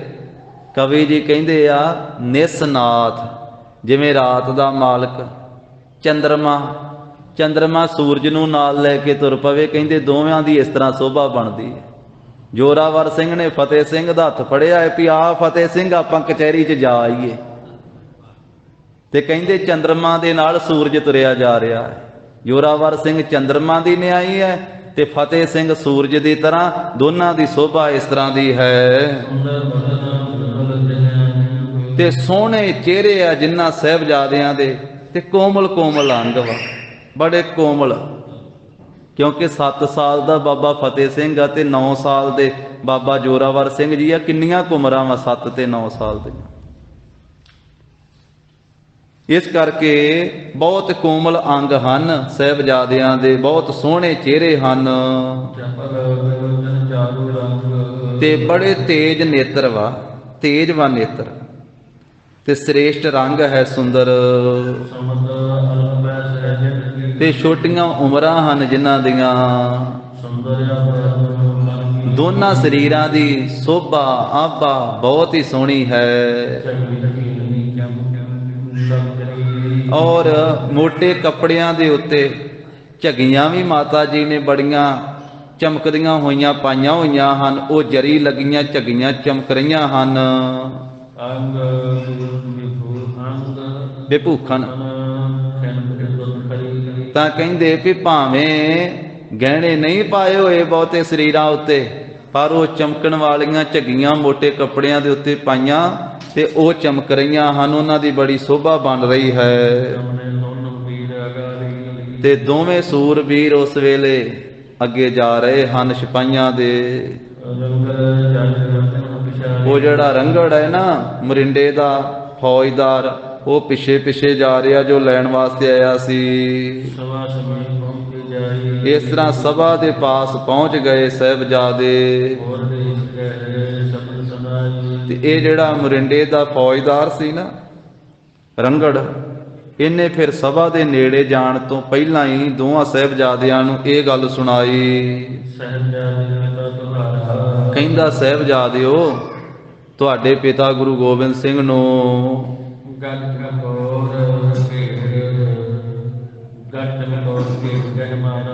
ਤੇ ਚਮਕੌਰ ਦੇ ਕਿਲੇ ਦੇ ਵਿੱਚ ਘੇਰਾ ਪਾ ਕੇ ਮਾਰ ਦਿੱਤਾ। ਅਸੀਂ ਤੁਹਾਡੇ ਪਿਤਾ ਗੁਰੂ ਗੋਬਿੰਦ ਸਿੰਘ ਨੂੰ ਘੇਰ ਕੇ ਜੰਗ ਦੇ ਵਿੱਚ 8 ਪੋਹ ਵਾਲੇ ਦਿਨ ਚਮਕੌਰ ਦੇ ਵਿੱਚ ਅਸੀਂ ਮਾਰ ਮੁਕਾਇਆ ਹੈ। ਤੁਹਾਡੇ 2 ਭਰਾ ਵੀ ਸੀ ਨਾ ਤੁਹਾਡੇ ਪਿਤਾ ਦੇ ਨਾਲ, ਉਹਨਾਂ ਦੋਵਾਂ ਭਰਾਵਾਂ ਨੂੰ ਵੀ ਅਸੀਂ ਉੱਥੇ ਖਤਮ ਕਰ ਦਿੱਤਾ ਚਮਕੌਰ ਦੀ ਜੰਗ ਵਿੱਚ। ਜਿੰਨੇ ਸੰਗੀ ਸੀ ਨਾ ਤੁਹਾਡੇ ਪਿਤਾ ਦੇ ਨਾਲ ਹੋਰ ਸਿੰਘ, ਉਹ ਵੀ ਸਾਰੇ ਮਾਰ ਦਿੱਤੇ ਅਸੀਂ। ਹੁਣ ਤੁਹਾਡਾ ਰਾਖਾ ਕੋਈ ਵੀ ਨਹੀਂ ਹੈ। ਸਾਹਿਬਜ਼ਾਦਿਓ, ਜੇ ਤੁਹਾਡੇ ਮਨ ਵਿੱਚ ਖਿਆਲ ਹੋਵੇ ਕਿ ਵੱਡੇ ਭਰਾ ਛੁਡਾ ਲੈਣਗੇ, ਹੋਰ ਸਿੰਘ ਛੁਡਾ ਲੈਣਗੇ, ਪਿਤਾ ਜੀ ਛੁਡਾ ਲੈਣਗੇ, ਅਸੀਂ ਉਹਨਾਂ ਸਾਰਿਆਂ ਨੂੰ ਮਾਰ ਮੁਕਾਇਆ ਹੈ। ਹੁਣ ਤੁਹਾਡਾ ਰਾਖਾ ਇੱਥੇ ਕੋਈ ਨਹੀਂ ਹੈ ਸਰਹੰਦ ਦੇ ਵਿੱਚ। ਜੋ ਇਹਨਾਂ ਦੇ ਕੋਲੋਂ ਤੁਹਾਨੂੰ ਆ ਕੇ ਬਚਾ ਲਵੇ ਸਰਹੰਦ ਦੇ ਸੂਬੇ ਕੋਲੋਂ। ਇਹ ਨਵਾਬ ਬੈਠਾ ਕਚਹਿਰੀ ਦੇ ਵਿੱਚ ਵਜੀਦ ਖਾਂ, ਤੇ ਬਾਕੀ ਜਿੰਨੇ ਵੀ ਆ ਫੌਜਾਂ ਦੇ ਸਰਦਾਰ ਉਹ ਬੈਠੇ ਹੋਏ ਹਨ। ਹੁਣ ਤੁਹਾਡੇ ਕੋਲ ਇਹ ਗੱਲ ਹੈ, ਇਹ ਮੌਕਾ ਹੈ ਬਚਣ ਦਾ।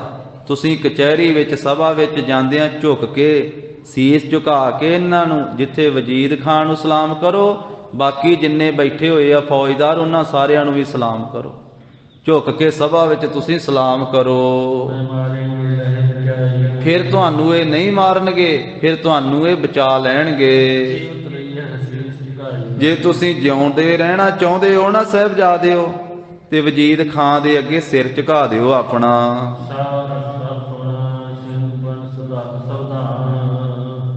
ਫਿਰ ਬਾਬਾ ਜੋਰਾਵਰ ਸਿੰਘ ਜੀ ਨੇ ਸੁਣ ਕਰਕੇ ਤੇ ਸਾਵਧਾਨ ਹੋ ਕਰਕੇ ਆਖਿਆ,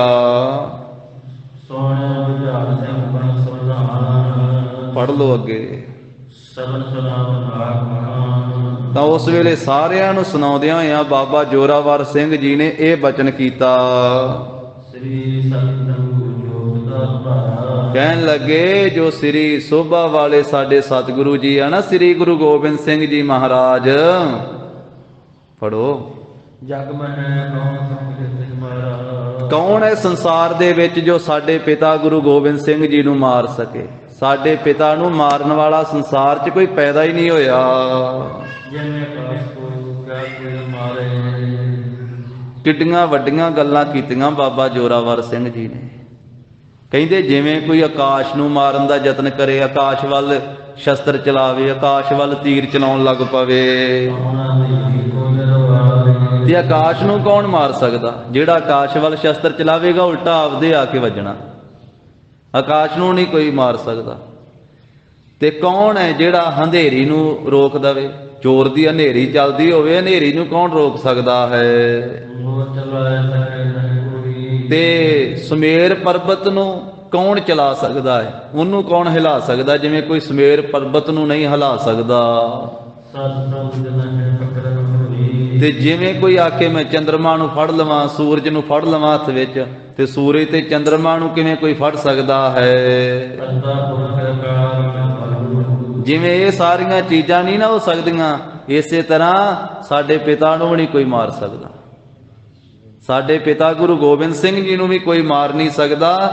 ਜਿਵੇਂ ਕੋਈ ਆਕਾਸ਼ ਵੱਲੇ ਤੀਰ ਚਲਾਵੇ ਉਲਟੇ ਉਹਦੇ ਲੱਗਦੇ ਆ। ਜਿਵੇਂ ਕੋਈ ਹਨੇਰੀ ਨੂੰ ਨਹੀਂ ਰੋਕ ਸਕਦਾ, ਜਿਵੇਂ ਕੋਈ ਪਹਾੜ ਸੁਮੇਰ ਪਰਬਤ ਨੂੰ ਨਹੀਂ ਚਲਾ ਸਕਦਾ ਆਪਣੀ ਥਾਂ ਤੋਂ, ਜਿਵੇਂ ਕੋਈ ਸੂਰਜ ਚੰਦ ਨੂੰ ਨਹੀਂ ਫੜ ਸਕਦਾ। ਬਾਬਾ ਜ਼ੋਰਾਵਰ ਸਿੰਘ ਜੀ ਕਹਿੰਦੇ ਕਰਤਾ ਪੁਰਖ ਅਕਾਲ ਕਿਰਪਾਲੂ। ਜੋ ਕਰਤਾ ਪੁਰਖ ਹੈ, ਅਕਾਲ ਹੈ, ਕਿਰਪਾ ਦਾ ਘਰ ਹੈ, ਉਹ ਅਕਾਲ ਪੁਰਖ ਵਾਹਿਗੁਰੂ ਕਰਤਾ ਪੁਰਖ ਸਾਰਿਆਂ ਤੋਂ ਵੱਡਾ ਹੈ। ਉਹ ਕਾਲ ਦਾ ਵੀ ਕਾਲ ਕਰਨ ਵਾਲਾ ਹੈ, ਉਹ ਮੌਤ ਦਾ ਵੀ ਜੋ ਕਾਲ ਕਰਨ ਵਾਲਾ ਹੈ। ਅਸੀਂ ਆਪਣੇ ਸੀਸ ਉਸ ਅਕਾਲ ਪੁਰਖ ਅੱਗੇ ਅਰਪਣ ਕੀਤੇ ਆ। ਵੇਖੋ ਨਿਸ਼ਚਾ ਸਾਹਿਬਜ਼ਾਦਿਆਂ ਦਾ। ਉਹ ਰੰਗੜ ਕਹਿੰਦਾ ਤੁਸੀਂ ਬਚ ਸਕਦੇ ਹੋ, ਸਰਹੰਦ ਦੇ ਸੂਬੇ ਅੱਗੇ ਸਲਾਮ ਕਰ ਦਿਓ, ਝੁੱਕ ਕੇ ਸੀਸ ਝੁਕਾ ਦਿਓ। ਤੇ ਸਾਹਿਬਜ਼ਾਦੇ ਕਹਿੰਦੇ ਆ ਜੋ ਕਾਲ ਦਾ ਵੀ ਕਾਲ ਕਰਨ ਵਾਲਾ ਨਾ, ਜਿਹੜਾ ਮੌਤ ਨੂੰ ਵੀ ਮਾਰਨ ਵਾਲਾ ਵਾ, ਅਕਾਲ ਪੁਰਖ ਵਾਹਿਗੁਰੂ, ਅਸੀਂ ਉਸ ਅਕਾਲ ਪੁਰਖ ਅੱਗੇ ਸਿਰ ਝੁਕਾਇਆ ਆਪਣਾ। ਅਸੀਂ ਆਪਣੇ ਸੀਸ ਉਸ ਅਕਾਲ ਪੁਰਖ ਵਾਹਿਗੁਰੂ ਅੱਗੇ ਅਰਪਣ ਕੀਤੇ ਹਨ। ਤੈਸੇ ਆਗੇ ਹਮ ਅਰਪੇ ਸੀਸ ਸਕਲ ਕਲਾ ਸਮਰੱਥ ਜਗਦੀਸ਼। ਜਿਹੜਾ ਸਾਰੀਆਂ ਕਲਾ ਕਰਕੇ ਸਮਰੱਥ ਹੈ ਤੇ ਜਗਤ ਦਾ ਈਸ਼ਵਰ ਹੈ। ਤੇ ਬਾਬਾ ਜ਼ੋਰਾਵਰ ਸਿੰਘ ਜੀ ਕਹਿਣ ਲੱਗੇ ਵੀ ਆ ਪਾਮਰ ਬੰਦਾ, ਆ ਨੀਚ ਆਦਮੀ ਜਿਹੜਾ ਸਰਹੰਦ ਦਾ ਸੂਬਾ ਹੈ, ਪਾਪੀ ਜਿਹੜਾ ਪਾਪ ਕਮਾਉਣ ਵਾਲਾ ਹੈ, ਇਸ ਪਾਮਰ ਦੇ ਅੱਗੇ, ਇਸ ਨੀਚ ਦੇ ਅੱਗੇ ਅਸੀਂ ਆਪਣਾ ਸਿਰ ਕਿਉਂ ਝੁਕਾਈਏ? ਅਸੀਂ ਸਿਰ ਅਕਾਲ ਪੁਰਖ ਅੱਗੇ ਝੁਕਾਇਆ ਹੋਇਆ ਹੈ। ਤੇ ਇਸ ਪਾਪੀ ਦੇ ਅੱਗੇ, ਨਿਰਦਈ ਦੇ ਅੱਗੇ, ਪਾਮਰ ਦੇ ਅੱਗੇ ਅਸੀਂ ਆਪਣਾ ਸੀਸ ਕਿਉਂ ਝੁਕਾਈਏ? ਅਸੀਂ ਨਹੀਂ ਇਹਦੇ ਅੱਗੇ ਸਿਰ ਝੁਕਾਉਣਾ। ਇਹ ਸਭਾ ਵਿੱਚ ਗੱਲਬਾਤ ਹੋਈ ਸਾਰੀ। ਫਿਰ ਸੁਣ ਕਰਕੇ ਸਾਰੀ ਸਭਾ ਜਿਹੜੀ ਸੀ ਨਾ ਸਮੇਤ ਵਜੀਦ ਖਾਂ ਦੇ ਹੈਰਾਨ ਹੋ ਗਈ ਵੀ ਇਹ ਬਾਲਕ ਕਿਸ ਤਰ੍ਹਾਂ ਦੇ, ਵੀ ਇਹਨਾਂ ਬੱਚਿਆਂ ਨੇ ਕੀ ਸਮਝਿਆ ਹੈ ਆਪਣੇ ਆਪ ਨੂੰ, ਤੇ ਕੀ ਸਮਝਿਆ ਸਾਰੀ ਸਭਾ ਨੂੰ ਤੇ ਵਜੀਦ ਖਾਂ ਨੂੰ, ਵੀ ਇਹਨਾਂ ਦੇ ਮਨ ਵਿੱਚ ਕੋਈ ਗਮ ਹੀ ਨਹੀਂ, ਕੋਈ ਸ਼ੋਕ ਹੀ ਨਹੀਂ, ਕੋਈ ਡਰ ਹੀ ਨਹੀਂ। ਕੋਈ ਗੁਰਮੁਖ ਲਿਖਦਾ ਹੈ ਸਾਧ ਸੰਗਤ ਜੀ ਵੀ ਸਿਰ ਉਹ ਨਹੀਂ ਹੁੰਦਾ ਜਿਹੜਾ ਹਰ ਥਾਂ ਤੇ ਝੁਕਾ ਦਿੱਤਾ ਜਾਵੇ। ਜਿਹੜਾ ਹਰ ਥਾਂ ਤੇ ਝੁਕਦਾ ਉਹ ਸਿਰ ਹੀ ਨਹੀਂ ਹੁੰਦਾ। ਸਿੱਖ ਦਾ ਸਿਰ ਝੁਕੇ ਤੇ ਆਪਣੇ ਗੁਰੂ ਦੇ ਦਰ ਤੇ ਝੁਕੇ, ਗੁਰੂ ਦੇ ਦਰ ਤੇ ਝੁਕੇ, ਗੁਰਸਿੱਖਾਂ ਦੇ ਅਸਥਾਨਾਂ ਤੇ ਝੁਕੇ, ਸ਼ਹੀਦਾਂ ਦੇ ਅਸਥਾਨਾਂ ਤੇ ਝੁਕੇ, ਸੰਗਤ ਅੱਗੇ ਝੁਕੇ। ਪਰ ਇਹ ਨਹੀਂ ਵੀ ਕਬਰਾਂ ਅੱਗੇ ਵੀ ਝੁਕ ਜਾਵੇ, ਮੜੀਆਂ ਅੱਗੇ ਵੀ ਝੁਕ ਜਾਵੇ, ਮੱਟਾਂ ਅੱਗੇ ਵੀ ਝੁਕ ਜਾਵੇ, ਜਿੱਥੇ ਕਿਥੇ ਵੀ ਸਿਰ ਤੇ ਭਾਰ ਹੀ ਚੜਿਆ ਪਿਆ ਹਰ ਇੱਕ ਥਾਂ ਤੇ ਜਾ ਕੇ ਝੁਕਾ ਦੋ। ਜੋ ਦਰ ਦਰ ਤੇ ਝੁਕਤਾ ਹੈ ਉਸੇ ਸਰ ਨਹੀਂ ਕਹਤੇ। ਤੇ ਕਹਿੰਦੇ ਜਿਸ ਦਰ ਪਰ ਝੁਕੇ ਨਾ ਸਰ ਉਸੇ ਦਰ ਨਹੀਂ ਕਹਤੇ। ਜਿਸ ਦਰ ਉੱਤੇ ਸਿਰ ਨਾ ਝੁਕੇ ਉਸ ਨੂੰ ਦਰ ਨਹੀਂ ਕਹਿੰਦੇ, ਤੇ ਜਿਹੜਾ ਹਰ ਦਰ ਤੇ ਝੁਕ ਜਾਵੇ ਉਹਨੂੰ ਸਿਰ ਵੀ ਨਹੀਂ ਕਹਿੰਦੇ। ਸਾਹਿਬਜ਼ਾਦਿਆਂ ਨੇ ਆਖਿਆ ਅਸੀਂ ਅਕਾਲ ਪੁਰਖ ਵਾਹਿਗੁਰੂ ਅੱਗੇ ਸੀਸ ਝੁਕਾਇਆ ਹੋਇਆ, ਅਸੀਂ ਗੁਰੂ ਪਿਤਾ ਅੱਗੇ ਸੀਸ ਝੁਕਾਇਆ, ਅਸੀਂ ਇਸ ਪਾਪੀ ਸਰਹੰਦ ਦੇ ਸੂਬੇ ਅੱਗੇ ਨਹੀਂ ਸਿਰ ਝੁਕਾਵਾਂਗੇ। ਉਹਨਾਂ ਨੇ ਸਭਾ 'ਚ ਜਾ ਕੇ ਫਤਿਹ ਬੁਲਾਈ ਹੈ ਗੱਜ ਗੱਜ ਕੇ, ਇਹ ਸਾਰੀ ਵਾਰਤਾ ਜਿਹੜੀ ਹੈ ਨਾ, ਇਹ ਲੰਮੇ ਜੱਟਪੁਰੇ ਨੂਰਾ ਮਾਈ ਸੁਣਾ ਰਿਹਾ ਤੇ ਗੁਰੂ ਗੋਬਿੰਦ ਸਿੰਘ ਜੀ ਸੁਣ ਰਹੇ ਆ। ਹਾਲੇ ਹੋਰ ਸੁਣਾਉਣਾ ਉਹ ਅਗਲੇ ਦੀਵਾਨਾਂ ਵਿੱਚ ਆਪਾਂ ਸੁਣਾਂਗੇ, ਜਿਵੇਂ ਨੂਰਾ ਮਾਈ ਸੁਣਾਉਂਦਾ ਹੈ। ਗੁਰੂ ਜੀ ਦੇ ਪਵਿੱਤਰ ਇਤਿਹਾਸ ਦੀ ਵਿਚਾਰ ਸਾਂਝੀ ਕਰਦੇ ਹਾਂ। ਹੋਈਆਂ ਭੁੱਲਾਂ ਚੁੱਕਾਂ ਦੀ ਸਤਿਗੁਰੂ ਜੀ ਗੁਰ ਸੰਗਤ ਜੀ ਖਿਮਾ ਦੇਣੀ, ਦੇਹੋ ਸੱਜਣ ਅਸੀਸ ਅੜੀਆਂ, ਜਿਉ ਹੋਵੇ ਸਾਹਿਬ ਸਿਉ ਮੇਲ। ਵਾਹਿਗੁਰੂ ਵਾਹਿਗੁਰੂ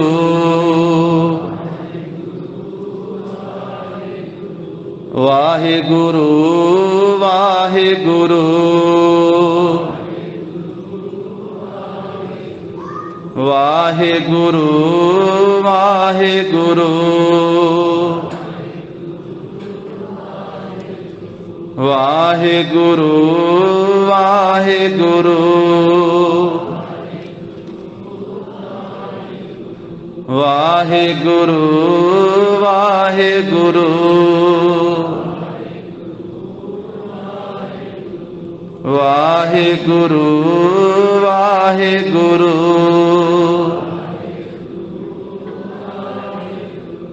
हे गोविंद हे गोपाल हे दयाल लाल, प्राणनाथ अनाथ सखे दीन दर्द निवार। हे समरथ अगम पूरन मोहे मया तार, अंधकूप महाभयान नानक पार उतार। आए प्रभ शरणागति कृपा निध दयाल, एक अक्षर हर मन बसत नानक होत निहाल। कथा निता प्रत होत है सुनहो सिंह सुजान। नानक गुर गोबिंद सिंह जी सदा करे कल्याण। नानक गुर गोबिंद सिंह जी सदा करे कल्याण। वाहिगुरु जी का खालसा वाहिगुरु जी की फतेह। सत श्री अकाल।